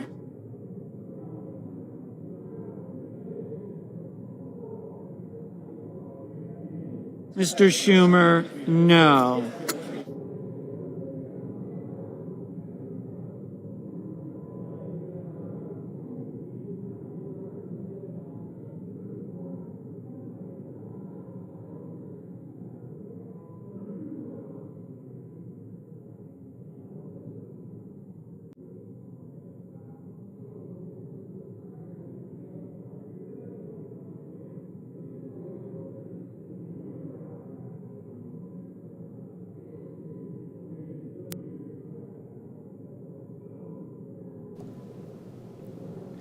What a bad look it is for people watching, knowing that some people aren't going to get paid, some people are going to get fired, and these guys at the bottom of the screen with Cory Booker and this other guy just yucking it up. It's just fun, just laughing it off. No big deal. You're about to shut the government down yet again for no reason other than the fact of you want to make sure newcomers keep getting Medicaid, and it's just a big joke. Yeah, just think about it. They're standing there and somebody isn't going to get paid. Someone's going to lose their job. They don't seem to even care. Just standing around. There's no incentive in this government the way things are set up. Actually, they probably shouldn't televise this because it's worse. When you can see them talking about something that's so important to this country and they're standing around laughing, joking amongst each other, getting ready, hey, what time's happy hour? Yeah, okay, I'll meet you over there. Come on. Seriously, come on. Unreal. Mr. Fetterman, no. All right, so Fetterman was one they thought would jump over. Nope, not Fetterman either. Fetterman has been saying... Mrs. Brett, aye. Fetterman has been saying so much on social media. We shouldn't do it. We shouldn't do it. And when it was time to vote, what did he do? Yeah, down. No. You can't trust these people. Everyone thought he was like coming to his senses because of what he was putting on Twitter, X rather. Mr. Husted, aye. But then when it came time for him to vote, nope, not going to do it.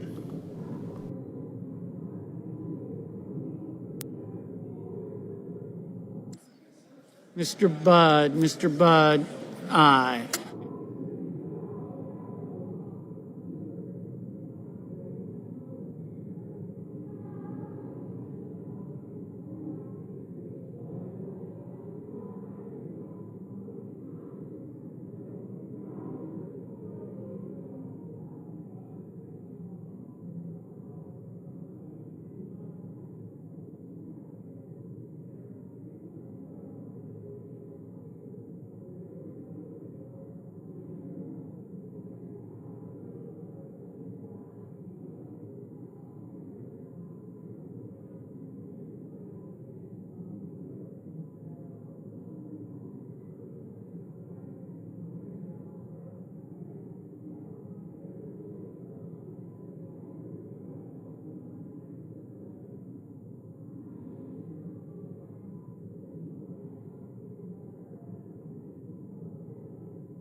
Mr. Justice, aye.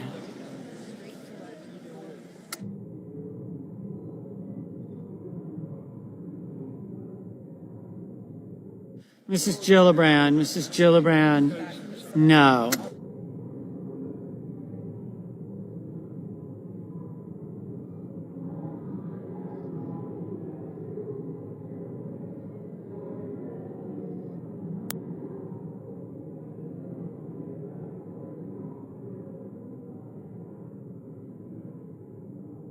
Mr. Scott of South Carolina, aye. Mr. Cornyn, aye.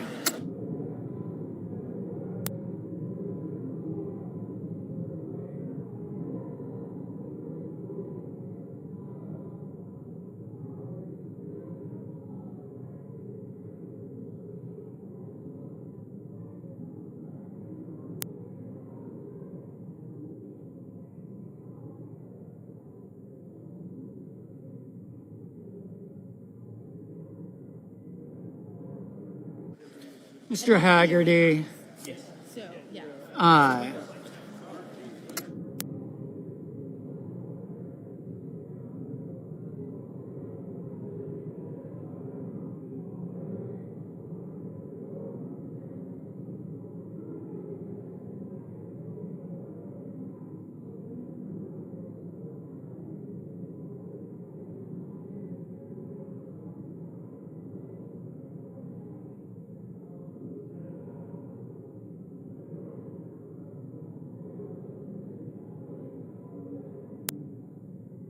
Mr. Hoven, aye.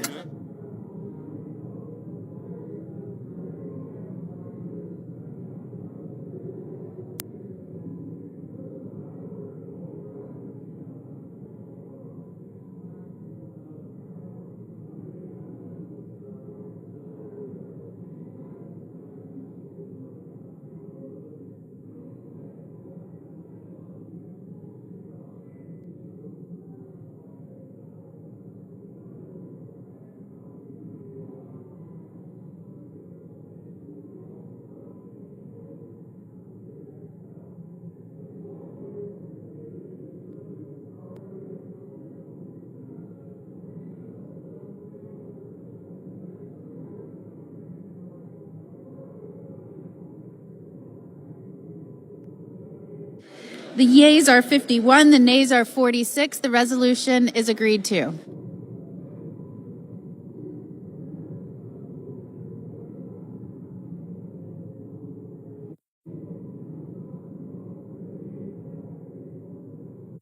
Madam President, Democratic Leader. I move to proceed to The Senate will be in order. Thank you, Madam President. I move to proceed to the motion to reconsider the vote on the motion to invoke cloture on the motion to proceed to S-2882. The question is on the motion. All those in favor say aye. Aye. All opposed, no. The ayes appear to have it. The ayes do have it. The motion is agreed to. I move to reconsider the vote on the motion to invoke cloture on the motion to proceed to S-2882. The question is on the motion. All those in favor say aye. Aye. All opposed, no. The ayes appear to have it. The ayes do have it. The motion is agreed to. Yield the floor. No. The clerk will report the motion to invoke cloture. Cloture motion. We, the undersigned senators, in accordance with the provisions of Rule 22 of the Standing Rules of the Senate, do hereby move to bring to a close debate on the motion to proceed to calendar number 167, S-2882, a bill making continuing appropriations for the fiscal year ending September 30th, 2026, and for other purposes, signed by 17 senators. Under the previous order, the mandatory quorum call under Rule 22 has been waived. The question is it the sense of the Senate that debate on the motion to proceed to S-2882, a bill making continuing appropriations for the fiscal year ending September 30th, 2026, and for other purposes shall be brought to a close upon reconsideration? Yeas and nays are mandatory under the rule. The clerk will call the roll. Ms. Also-Brooks, Ms. Baldwin.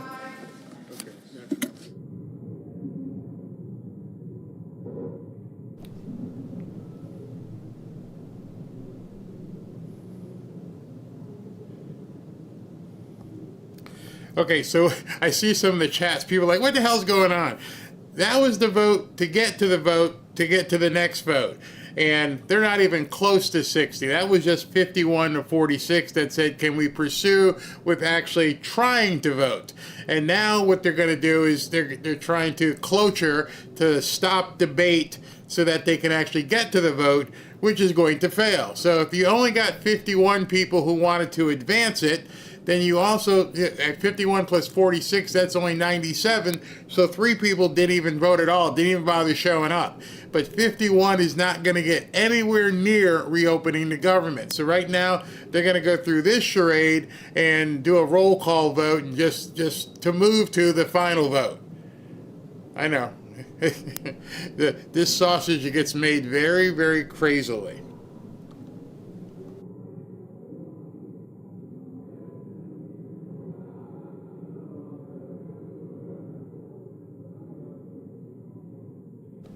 Mr. Banks, Mr. Barrasso, The good part about it is Mr. Bennett, there's more people here Mrs. now, so we're getting Blackburn. close.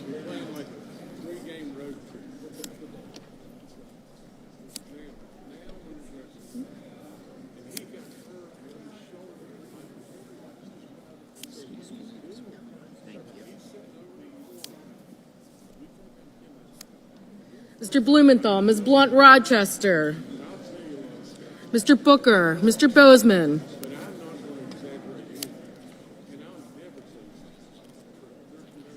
Mrs. Britt, Mr. Budd, Ms. Cantwell, Mrs. Capito, Mr. Cassidy,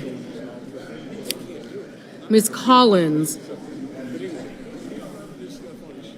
Mr. Coons, Mr. Cornyn,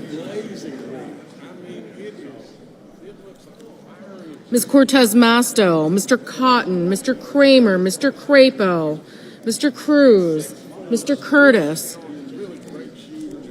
Mr. Daines, Ms. Duckworth, Mr. Durbin, Ms. Ernst, Mr. Fetterman, Mrs. Fisher, Mr. Gallego, Mrs. Gillibrand, Mr. Graham, Mr. Grassley, Mr. Haggerty,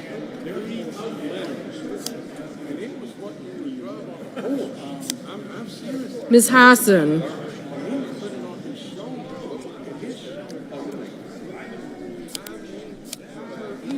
Mr. Hawley, Mr. Heinrich, Mr. Hickenlooper,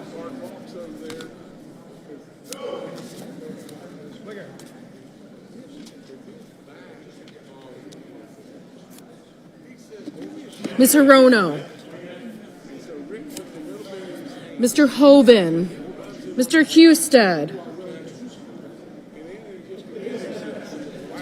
Mrs. Hyde-Smith, Mr.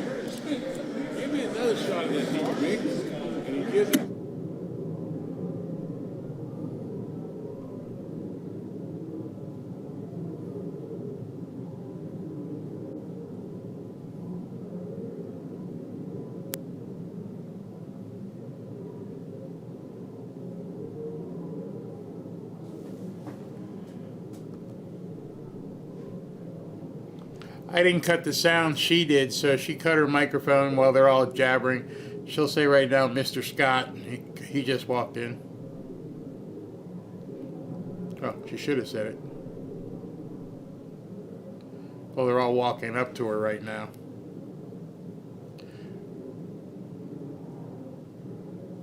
But anyway, somebody said in the chat. Mr. Johnson, Mr. Justice, Mr. Kane, Mr. Kelly, Mr. Kennedy, Mr. Kim, Mr. King, Ms. Klobuchar, Mr. Langford,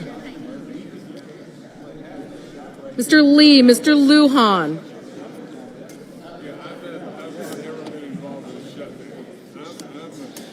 Ms. Lummis, Mr. Markey, Mr. Marshall, Mr. McConnell, Mr. McCormick,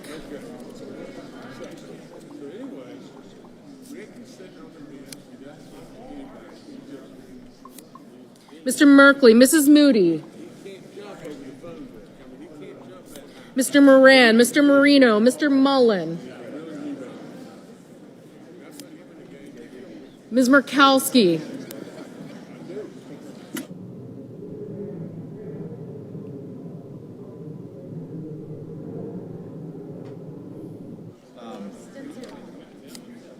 Mr. Murphy, Mrs. Murray, Mr. Ossoff, Mr. Padilla, Mr. Paul, Mr. Peters, Mr. Reed, Mr. Ricketts, Mr. Risch, Ms. Rosen, Mr. Rounds, Mr. Sanders, Mr. Schatz,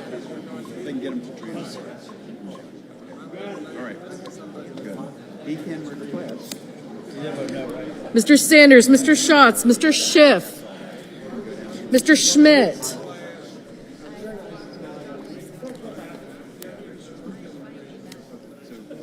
Mr. Schumer,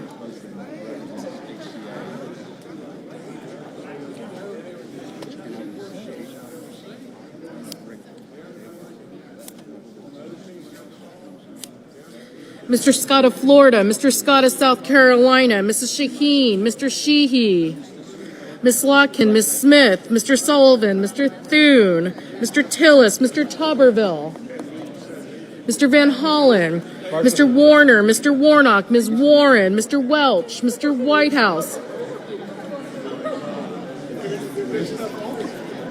Mr. Wicker, Mr. Wyden, Mr. Young,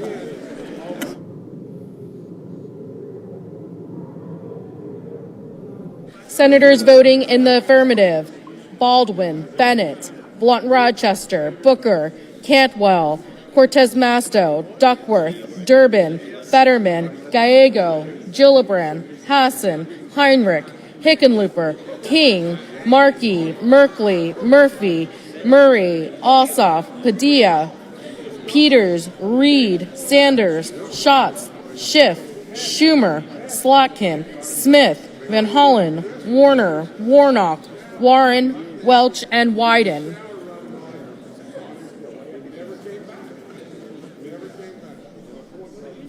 Senators voting in the negative: Barrasso, Britt, Budd, Capito, Cornyn, Cotton, Kramer, Crapo, Cruz. Somebody asked, why is she reading a list of names? Because this is called a roll call vote. So they're just going through the roll and doing a roll call. And this is a different type of vote. Yeah, lots of rules for these people. Marino, Paul, Rounds, Scott of Florida, Scott of South Carolina, Sheehy, Sullivan, Thune, Tillis, and Wicker. Mr. Whitehouse, aye.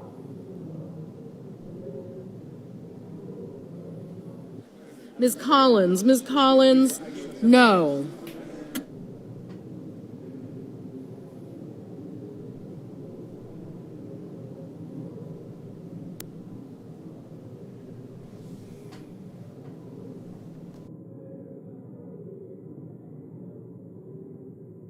Mr.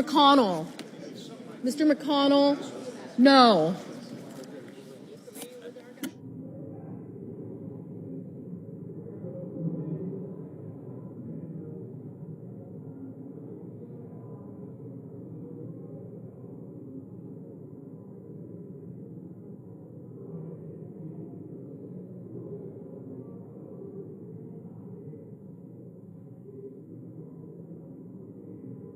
Mr. Markey. Ms. Also Brooks, aye.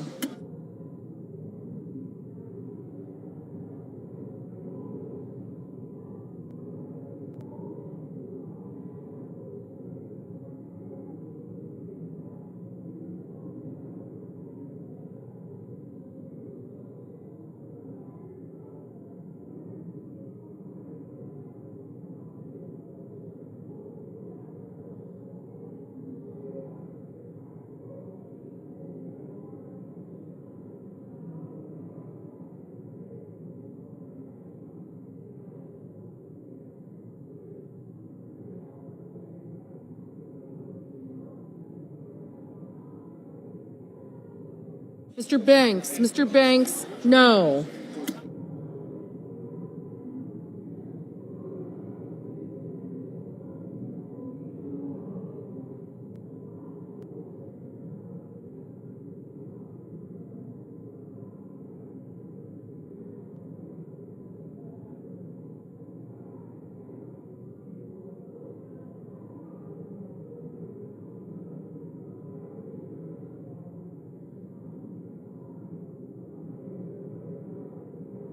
Mrs. Blackburn, no.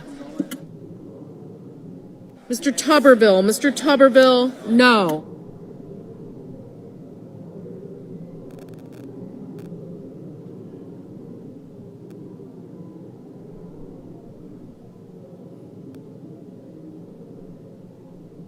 Mr. Blumenthal, aye. So while they're checking that, just want to let you know, SV is sending me over some breaking stuff as it happens.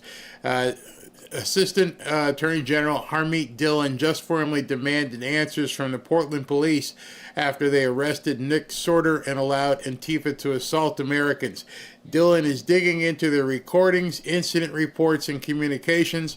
Uncover and release it all. This injustice is not going to go away without accountability. And so now she's digging into the Portland police and why they didn't act. In addition to that, some really interesting news. Attention, America's back, and so is the $1 coin. Donald Trump will now be on the face of America's 250th birthday forever with the Trump dollar coin. Not Susan B. Anthony. Trump will have the dollar coin. That's pretty awesome.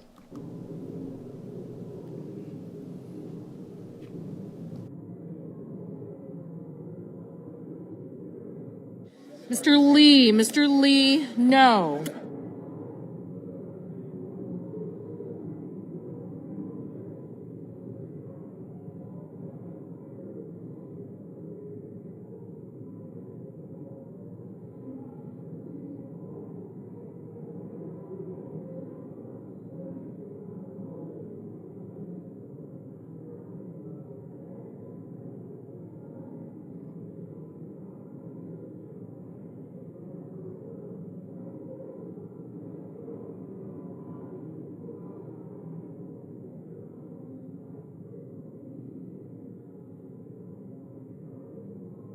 Ms. Hirono, aye.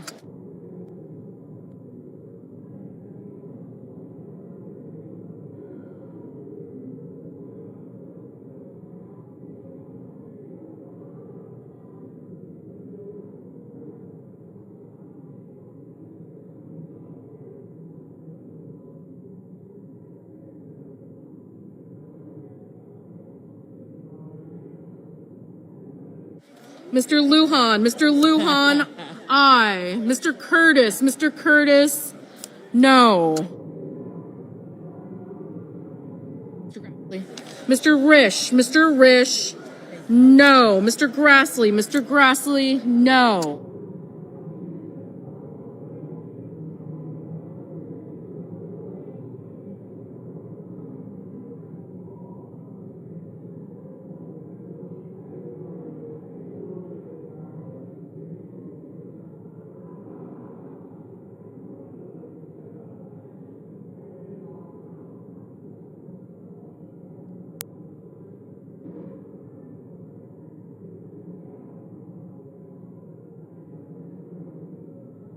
Ms. Klobuchar, aye.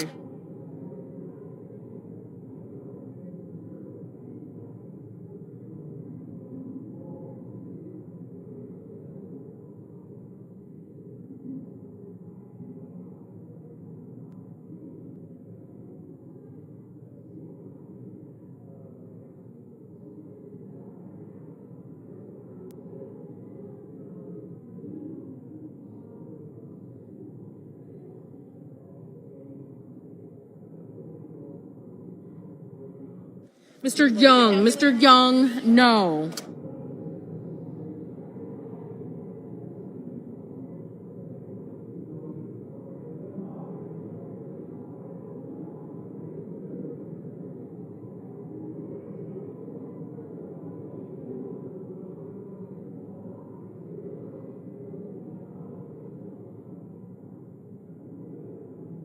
Mr. Bozeman, no.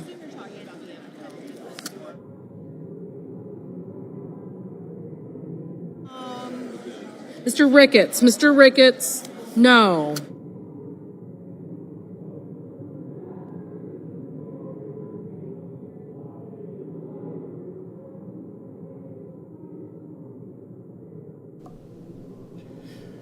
I'll come back to that dog and pony show in just a second, but this is really interesting. Another DEI police chief who has refused to defend ICE agents under attack by Antifa is now pledging to bring in heavy equipment to tear down the fencing around the ICE detention center outside of Chicago. That's the POS chief of police, and I can't tell whether it's a Pat male or Pat female. I'll let you decide what this person's, well, you'll see. But now she wants to tear down the fence protecting ICE. Take a listen to this. I know my job. I'm doing my job.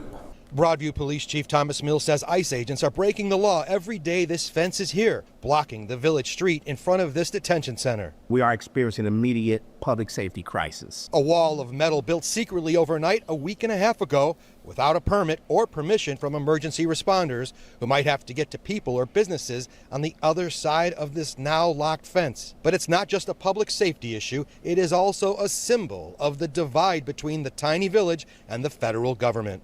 Are you guys ready to just break that fence down if you have to? We are.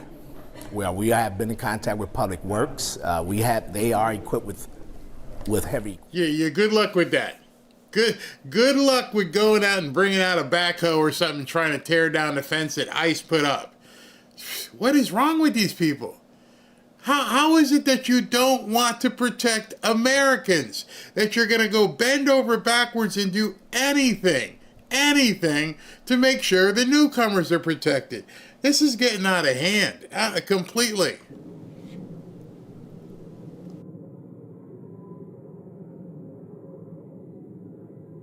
Mr. Schmidt, no.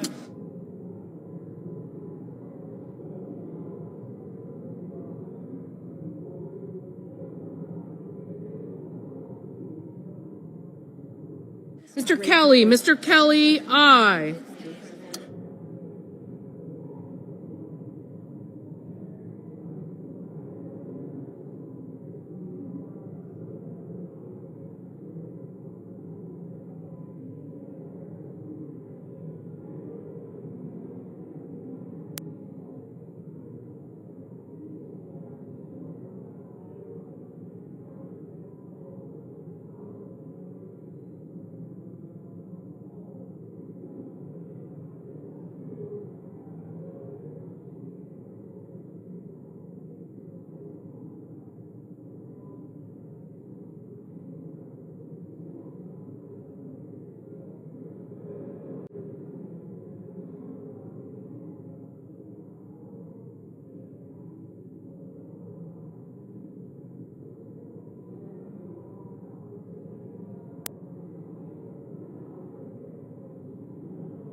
Mr. Mullen, no.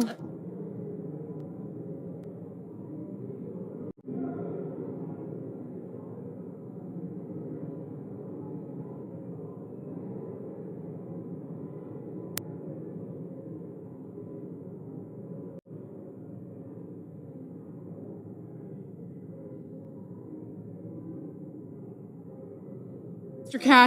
Cassidy, no.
maybe it's me, but I just think it's a bad look to be sitting there on camera.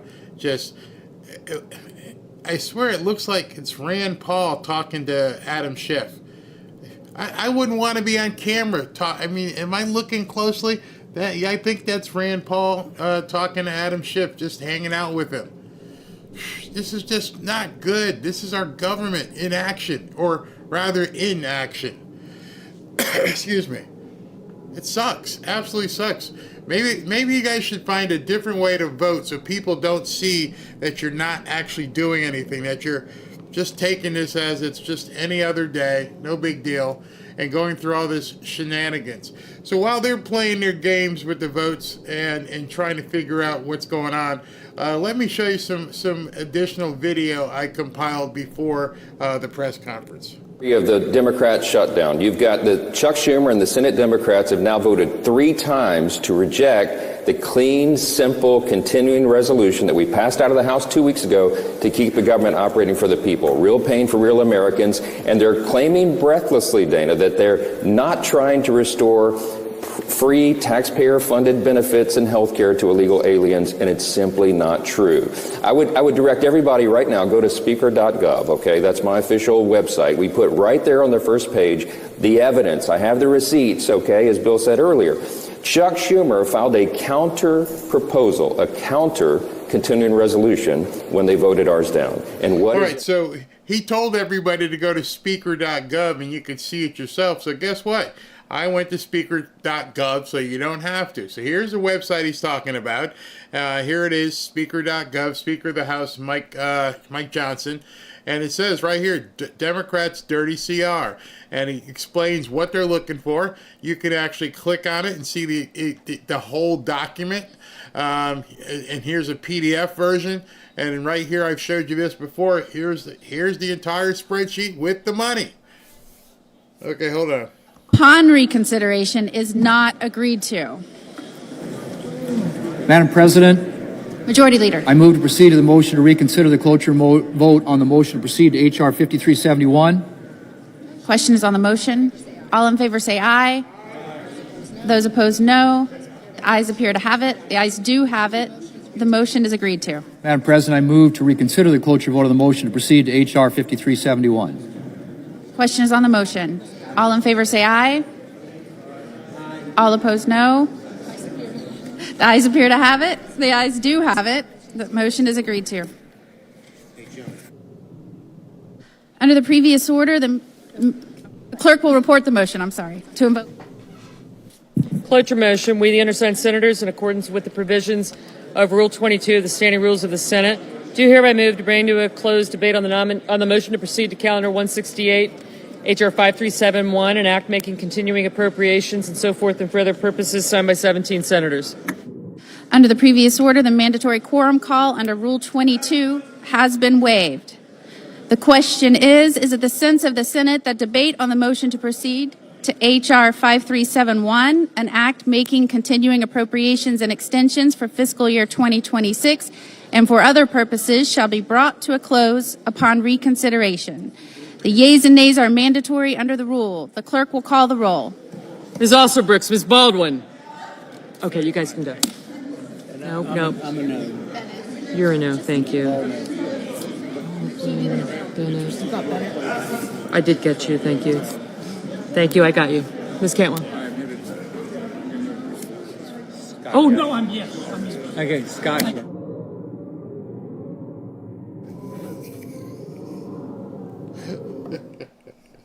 I just can't. They're going to go through and do another vote to see if they can get to the vote.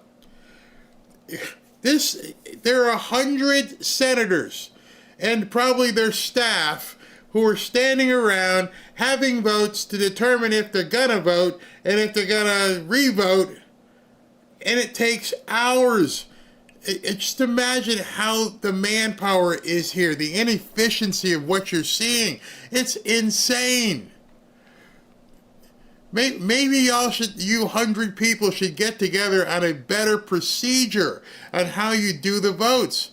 But they'll never do it because one side or the other is always going to like to be buried in this inefficiency.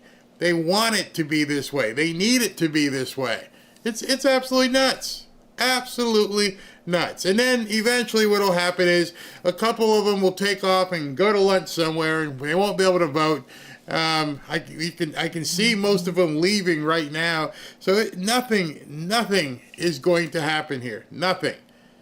If they come back and vote, I can hear it, so I'll bring it up. But this is crazy. It's so frustrating to just watch the ineptitude of our government process at this point.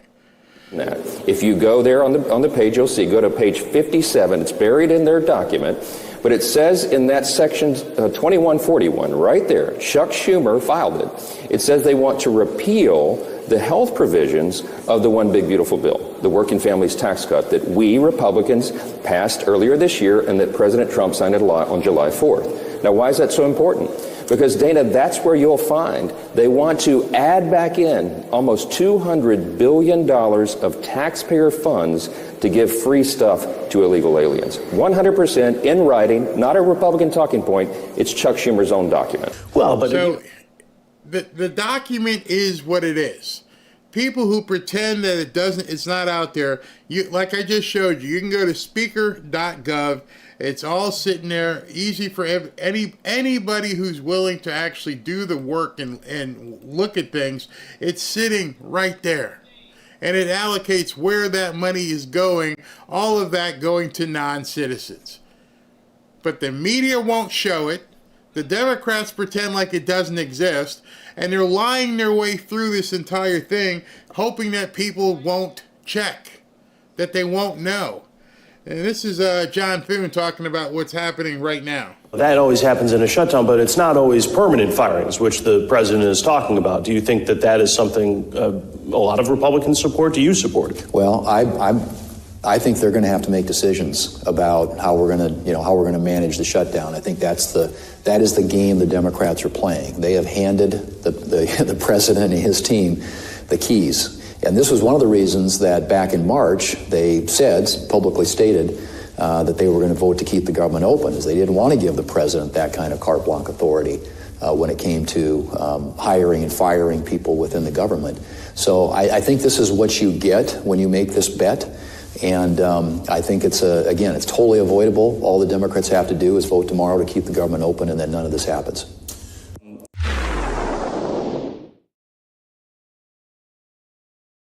You're starting to hear that refrain of people, well, we didn't ever do this before. And I told you yesterday, that's the stupidest thing to say. Just because you didn't do it before, just because you're still playing by, I don't know, the playbook from 2 years ago, doesn't mean that's the playbook now. And they're caught flat-footed because they didn't realize Trump's really going to fire these people. Yes, he's going to. Why is he doing it? Because he can. You allowed him to. Now, I know the leader is going to show a poll that says that Democrats will be blamed for the shutdown. There are many more polls that show Republicans are blamed. The question in that poll is biased. Biased. In the New York Times, but it's biased. If you turn the...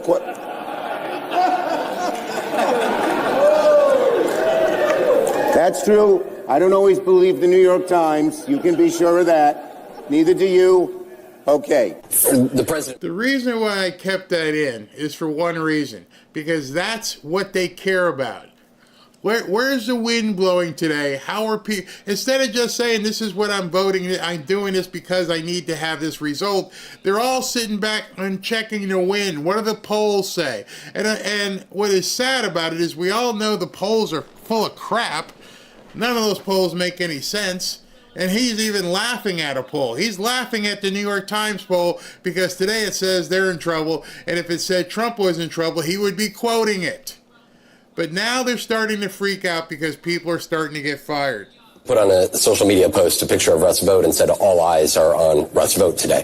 And I don't want to oversimplify what is so very not simple with the government shutdown, but effectively you have an OMB director out of the White House who is effectively running the federal government and making massive decisions here. They could potentially cripple some of these agencies, which we should be clear, as he wrote in Project 2025, he has argued that some of these agencies are too big and have hurt Americans. And so from his vantage point, he has been empowered empowered by the president to move forward with these firings. And then on top of that are the cuts, the budget cuts, that he has been very clear that he has the power to decide what projects get allotted money. And as Speaker Johnson said yesterday, it is a subjective decision, one to advance this administration's priorities. And just this morning, in a tweet, Russ Vought, he made clear that there is another project specifically in Chicago that is set to, at least for now, get withholding of funds, saying $2.1 billion in Chicago infrastructure projects, specifically the Red Line extension and the Red and Purple modernization project, have been put on hold to ensure funding is not flowing via race-based contracting. Yesterday, he threatened 2 infrastructure projects here in New York.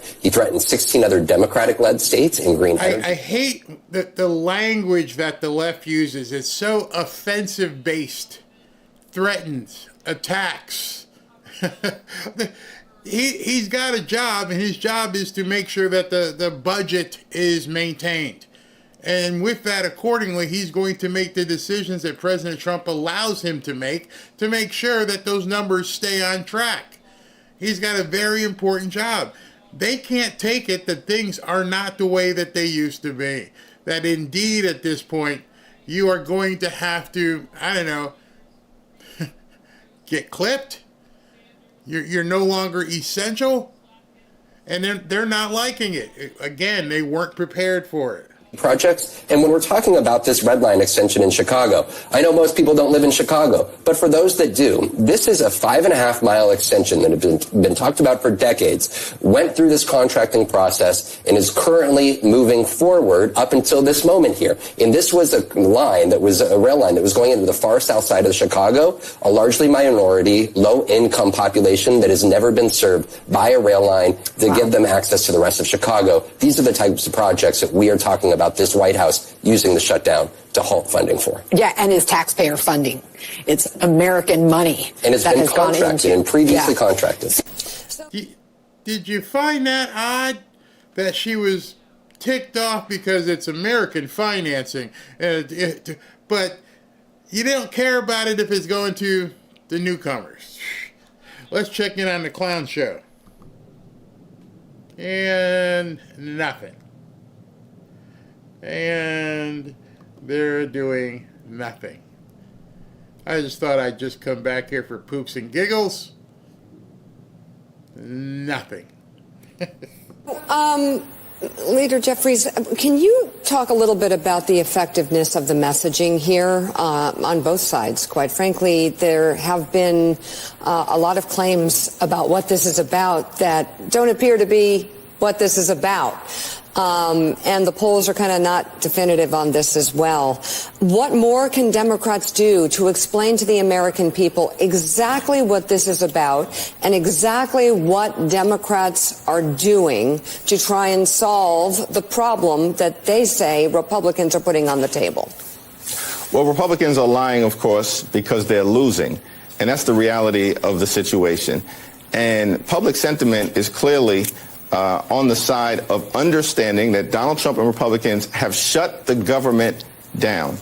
And we know that the public wants to see the Affordable Care Act tax credits renewed for working class Americans, and that the public understands that ripping away Medicaid from tens of millions of people affects everyone, whether tens of millions of people. They don't even try. Oh, actually, they do try to hide it. There are tens of millions of people. Who? Say it.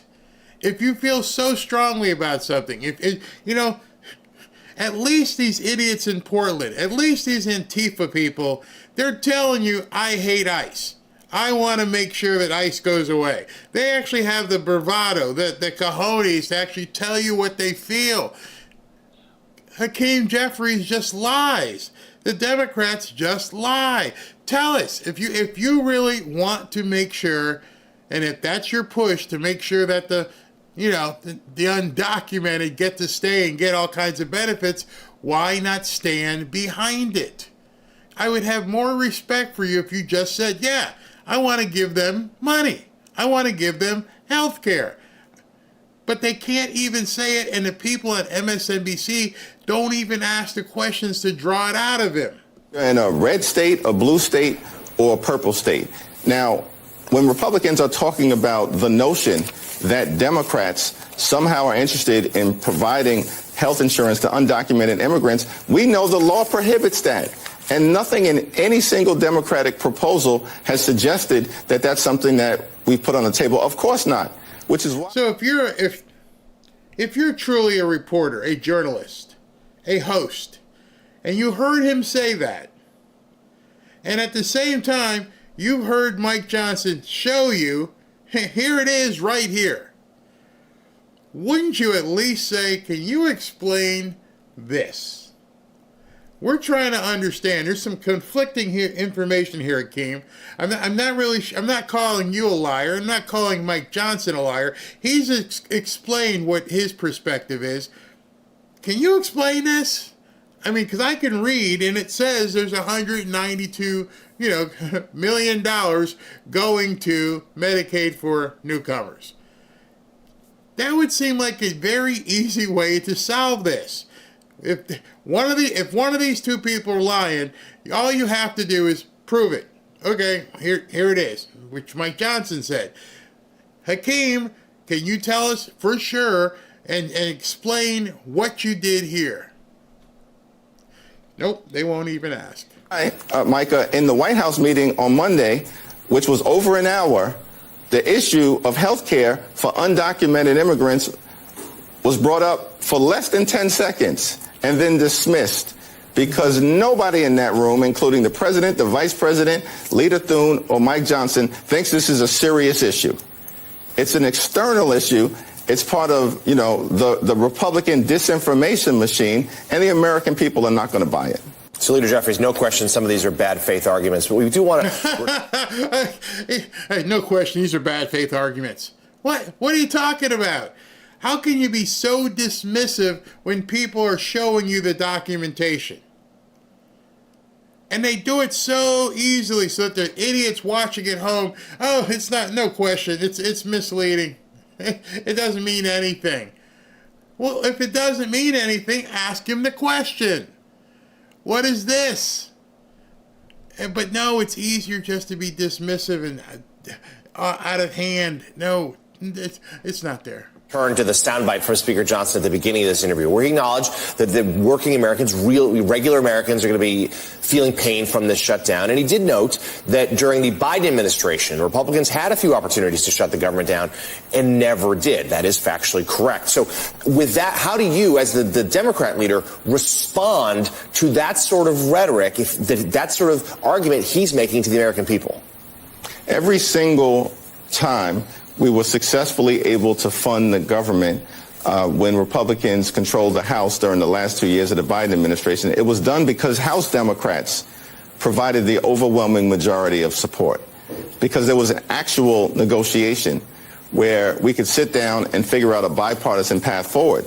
But we know throughout the Trump administration, they've taken a go-it-alone approach, a my way or the highway approach. And we're not going to sit there and simply rubber stamp Donald Trump's extreme agenda and the harm that they continue to do on the American people. This spending bill that is before us right now, that's a partisan Republican spending bill that continues to gut the health care of the American people. And I'm actually, and I don't mean to make this sound callous, I'm beginning to lose interest in what these people are saying. I think I've finally got to the point where I am totally done with everything being about the smallest part of our society.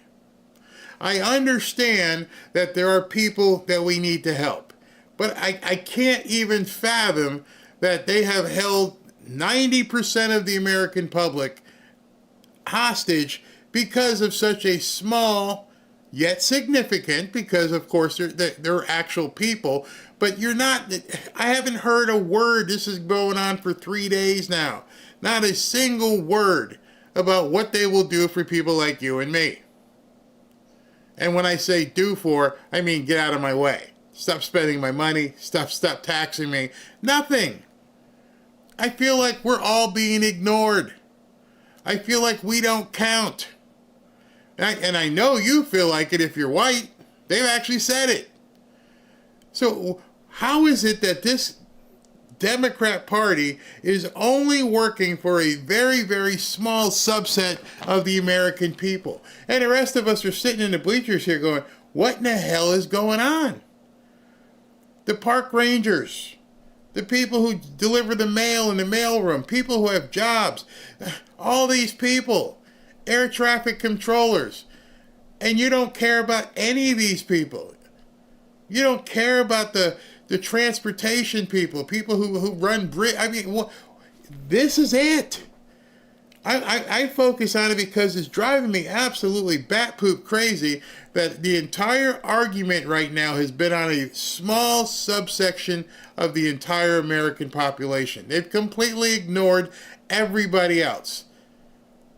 And I'm like, this isn't what I pay taxes for. This isn't the reason you pay taxes for.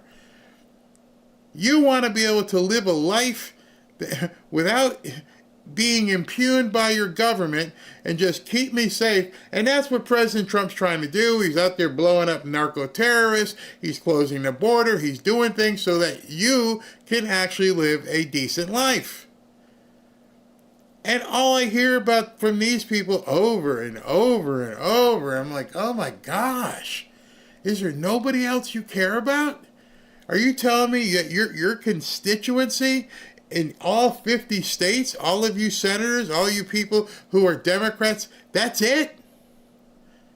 That's all you care about? Can you take a couple days and say, you know what, let me help the carpenters out there. Let me help, I don't know, the hotel restaurant employees. No, let me help electricians. Let me help HVAC. Let me help entrepreneurs. Nope. We're only interested in this. And I feel like we don't count anymore, especially not to the Democrats. Process that Republicans have undertaken in the House has been incredibly partisan. We're talking about, $1.7 billion in cuts to the Centers for Disease Control. We're talking about $450 million in cuts to the National Institute of Health. We're talking about continuing this notion that we're not going to make vaccines available to children and families. That's what they want to do in this appropriations process. It's a continuation of an all-out assault on the health care and the well-being of the American people.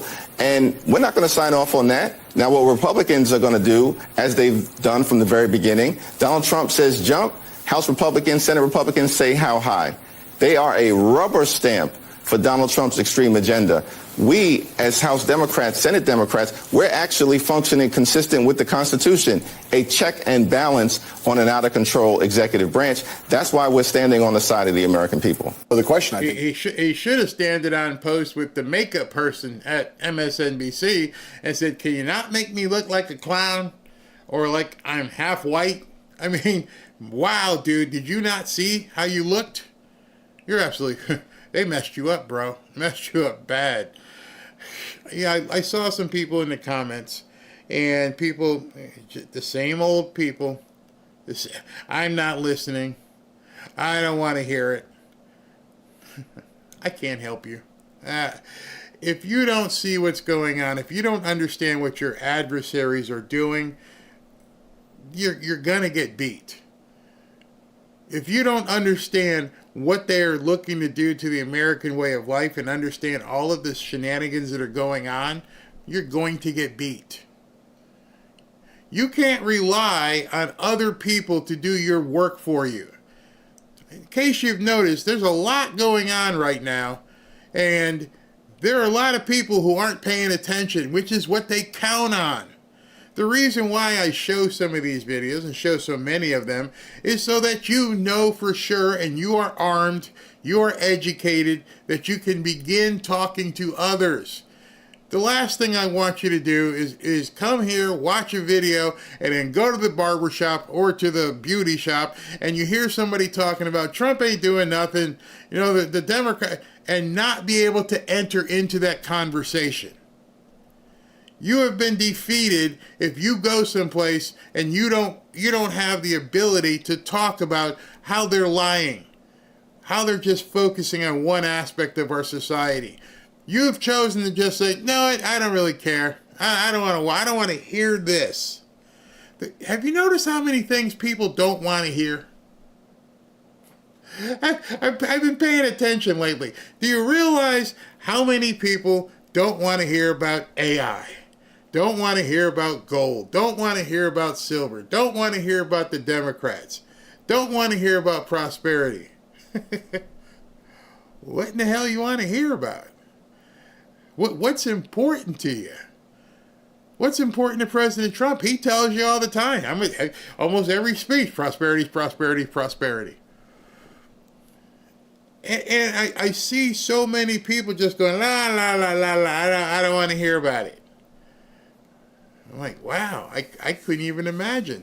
I couldn't live my life knowing what the other side, if I did know what the other side was thinking. That's why when I go someplace, I feel so confident. If anybody asks me a question, I'm going to tell them. I understand what AI is. I understand the gold market, the silver market, the stock market, the real estate market. I understand it. Ignorance will get you in trouble.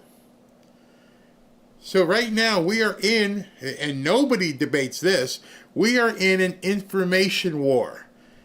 It's a different kind of a war, but it most assuredly is a war. And if you don't have the information, you're at a disadvantage. Rev is, do Democrats have the balls in some ways to kind of stick to their guns and fight this out even when it starts to get tough? I think that they must, because I think a lot of where the Democrats have to go to salvage what happened in a close election last year and what they project in the midterms is to show they have backbone.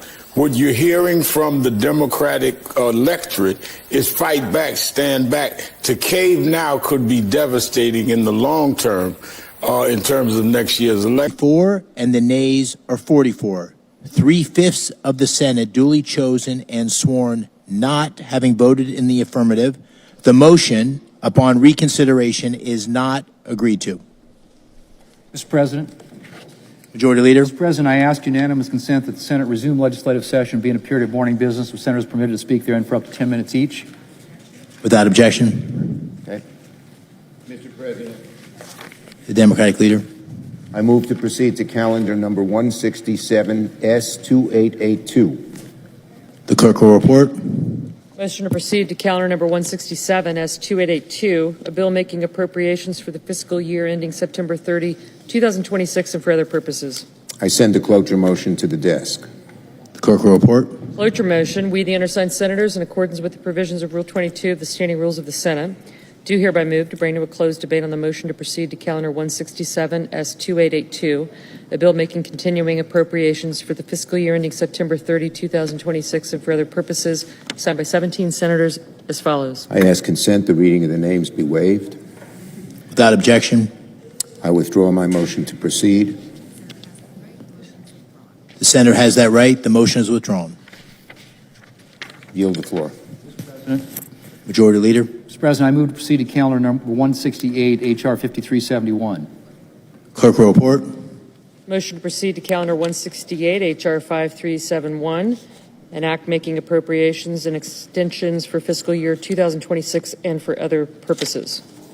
President, I send a cloture motion to the desk. The clerk will report the cloture motion. Cloture motion. We, the undersigned senators, in accordance with the provisions of Rule 22 of the Standing Rules of the Senate, do hereby move to bring to a closed debate on the motion to proceed to calendar 168, H.R. 5371, an act making continuing appropriations and extensions for fiscal year 2026 and for other purposes, signed by 17 senators as follows. Mr. President, I ask consent to read and the names be waived. Without objection. And I move to proceed to executive session to consider the in-block nominations listed in SRS 412. The question is on the motion. All in favor say aye. Aye. Those opposed, no. The ayes appear to have it. The ayes do have it. The motion is agreed to.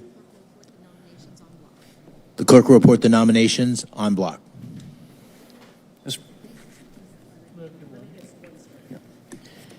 Nominations, calendar number 62, Paul Atkins of Virginia. Okay, so what they're doing right now, the vote for the CR isn't going to happen. And so what John Thune is doing right now is on block. He's getting a bunch of President Trump's nominees approved here. More than likely, these people only need 50 votes, so a whole bunch of people are probably going to get nominated for different positions or actually confirmed, and he's going to move through. But the continuing resolution for the shutdown is pretty much toast at this point. 86, 92, 126, 127, 128, 143, 155, 158. Mr. President, I ask consent that the reading of the nays be waived. Without objection. Signed by 17 senators as follows. And I ask consent that the reading of the nays be waived. Without objection. Mr. President, I ask unanimous consent that the Senate resume legislative session. Without objection. Thank you, Mr. President.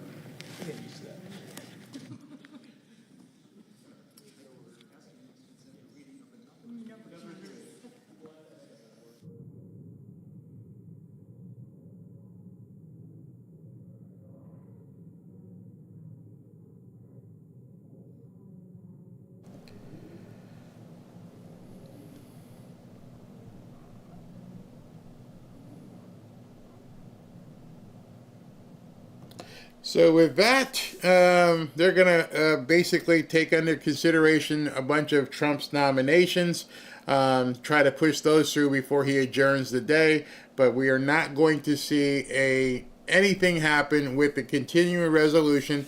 The government will be continued to be shut down. It's going nowhere at this point. So we are going to go through the weekend. I doubt that John Thune is bringing people back tomorrow on a Saturday to try and get the government reopened. That's where we are. That's where we are. So Saturday, Sunday, people go about your life. You're probably not going to be affected one bit, as will most people not be affected. I'll do a show tomorrow and we'll discuss it. Before I go here, let me talk to you about Chapter. And just for you people, just for you guys here, I have a special deal. As you're well aware, it's the Medicare enrollment time. And as a newly turned 65-year-old myself, that means I'm getting buried under spam calls and junk mail just like you are. And it's a nightmare. I've also learned that Medicare plans change every single year. Didn't know that. And apparently some even go away. So for those of us that love our plans today, it might not be the best one for 2026. Have you checked on your plan if you're on Medicare, if you're over 65? And if you don't double check, you could lose coverage for doctors or prescriptions you absolutely count on. To make matters worse, most Medicare agents are just pushing the plans that pay them the biggest commissions. That's why I recommend Chapter for the Fanfare family. They check every single plan in America to make sure you get the best deal. On average, they can save you up to $1,100 per year. But if you're not one of the people who need to have savings, most people do, but you like a Cadillac plan, they can set that up for you as well. And they made it dead simple for me. They'll review all your options in a free 20-minute phone call. If you're already on the right plan, you're done. If not, they'll help you switch. You get some peace of mind during this enrollment period. Call Chapter at 475-328-3545 and make sure you're set heading into 2026. You don't want to get caught short with this stuff. All right, so I just want to let you guys know, because I see some of the comments here. People think, somebody said, Ashley always tells me, don't read those comments. I don't have an obsession with the left. In fact, if you watch most television shows, they show you what these people are saying. There's a reason why people do this. There's a reason why they show you the clips, and so you can see. I spend a little bit more time trying to delve into the mindset of these nuts so that people who don't pay attention the way we news nerds do. I mean, I have taken it upon myself to be the nerdiest of the news nerds. I dig into everything. I read everything. I watch everything. I have all the shows recorded. As we're building out the main studio, I'm going to have all kinds of monitors so I can click here and click there and bring different things in, because nobody has time throughout the day to just continually update themselves. And so, but you do need to have some sort of summation and understand what's going on. Otherwise, you'll end up in the dark and not realize what's happening. Let me just check and see if President Trump has dropped anything new before we go. He's talking about one of his nominations. Let me see what SV has here for me before we go. Hold on.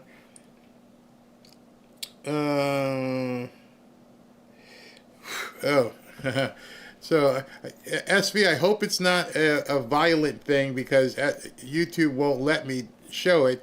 But okay, this will be a good one. Hold on, let me see if I can download this. Looks like Benny posted this.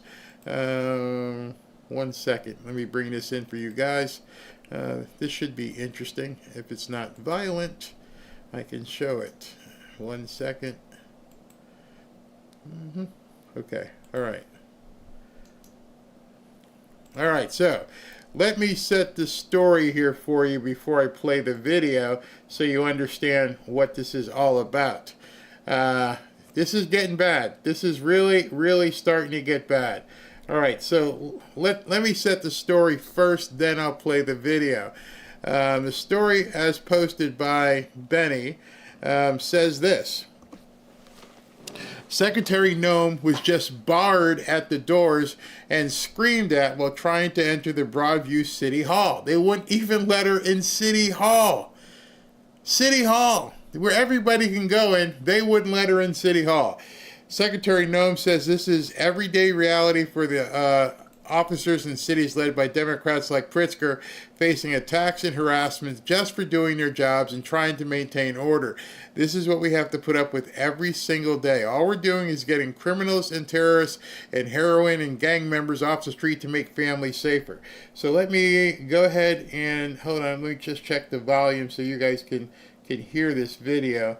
It always drives me crazy when people post videos on X and they don't do anything to adjust the sound so people can actually hear things. All right, let's listen to this video, and you can see what's going on with Kristi Noem. Let's cut it. Can we use the restroom? No, you cannot. We can't? Okay, all right, thank you. Interesting. That's what Governor Pritzker says is cooperation in keeping people safe.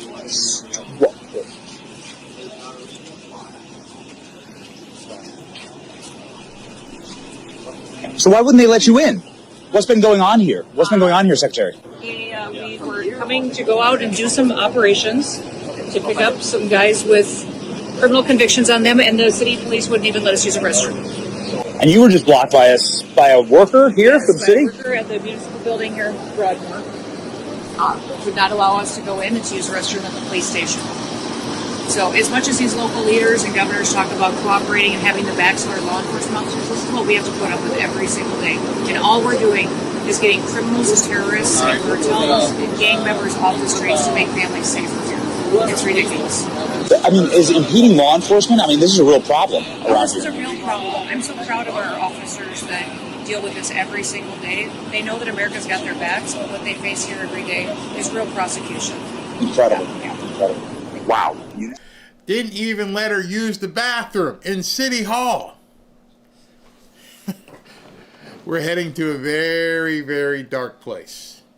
I mean, when a person, regardless of what their office or business card says, can't go to the bathroom in City Hall, where they block you from going in, you can't even enter this building. Never mind the fact that she's a cabinet member, the fact that you can't go in the building. It's absolutely insane. All right, so you saw that the bill to reopen was rejected, and it's probably not going to come back up anymore, so it's pretty much done at this point for the weekend. Let me look at super chats if there are any in here. Wow. Wow. They wouldn't even let Kristi Noem to go to the bathroom. Wow. I'm stunned. I am absolutely stunned. And on top of everything else, how do you treat a woman like that? I don't know. Where I come from, you have to have a certain amount of deference and respect and treat women maybe even better than guys. I don't know. Maybe I'm old-fashioned. But if a woman walked up to a door and said, "Can I go to the bathroom?" I'm like, of course. It's not like us. We go find a tree or something. We're good. We can be animals. I don't want to see a woman having to squat down in the woods. Man, these people are scum. Capital S, scum. And I'm sure there's people right now, if you went on MSNBC, that would be cheering the fact that they told Kristi Noem that she couldn't go to the bathroom. Couldn't go to the bathroom in a public building. Savages. Absolute savages. All right. Man, don't get me started. American Patriot, the problem with the Democrats and MSM and normies that they are acting like this is a typical government shutdown. It's not. This is the first time I think that the government money ran out. Democrats have nothing to offer than the BS that they gave. We say no. Absolutely, that's what it is. They don't understand. It's different. It's not your run-of-the-mill playbook. Oh, we're going to shut it down, then we'll reopen it. No. This is President Trump. This is what we voted for. We're not going to just take this crap over and over. Sorter, Pamela Couch says, Sorter was arrested by Portland police and charged with disorderly conduct for being a good guy amongst the rioters. Portland's police are behaving like UK. And as you just saw, the people in Chicago are doing the exact same thing. William Stover saw, want to play a game? Yeah, they're playing a game, all right. You better be ready. That's part of the other thing. No, not going to say it. Yamil, thank you. Yamil again. Mexico has also been infected by the pro-Palestinian anarchists. They've been raising hell the last 2 days, demanding Mexico cut ties with Israel. Remember. Okay, so that's another thing. I gave you some news. Deadline, 6 p.m. Sunday for Hamas. 6 p.m. Sunday. You got to have your come to Jesus moment, even if you're Palestinian. And on Hamas on Sunday at 6 p.m., I wouldn't want to be there at 6:30 if you don't do what you're supposed to do. Just saying. Erica, they should not be able to go home. Yep, they should make them stay there the whole time, and they should not be paid. Cindy Brook, America is being held hostage by the Democrat Party. You're absolutely right. Fazul, Hakeem's hands must be getting really tired. And Mary Boston, this is not interesting. I need a break. Yeah, well, that's where we are. That's where we are. And people get, you get to the point where you've had enough. We've had enough. When I sign off here, it's South Florida on a Friday, and it's beautiful outside. Absolutely beautiful. So yeah, when I'm done here, I'm going to do some cleanup that I have to do, and then I'm going to go meet Robin for lunch, and then we're going to play in the pool, and then we'll go to dinner tonight, and life is going to be fine. But luckily, I live in South Florida. And when we wake up tomorrow, it'll be time to watch some college football. And life will be fine. Maybe go to the beach. I don't need to hear this stuff any more than you need to hear it, other than to understand what our government is doing. Maximus with a late chat here. This is exactly what Trump is doing to invoke a type of martial law. My department couldn't get away with this. I couldn't imagine locking the front doors. They don't, Maximus, you're absolutely right. I don't think they realize that they are, in essence, doing what he's thinking they're going to do. It's almost insurrection-y. It's a rebellion. And I won't, I'm not going to subject you to it before we leave here, but give me 30 seconds so we can listen to Spartacus here. Officers who are in incredibly stressful situations for their mental health, and even empowering officers to be able to do their job, which is a job that everyone wants our officers to do. I say this all the time. If you polled my city, which is majority.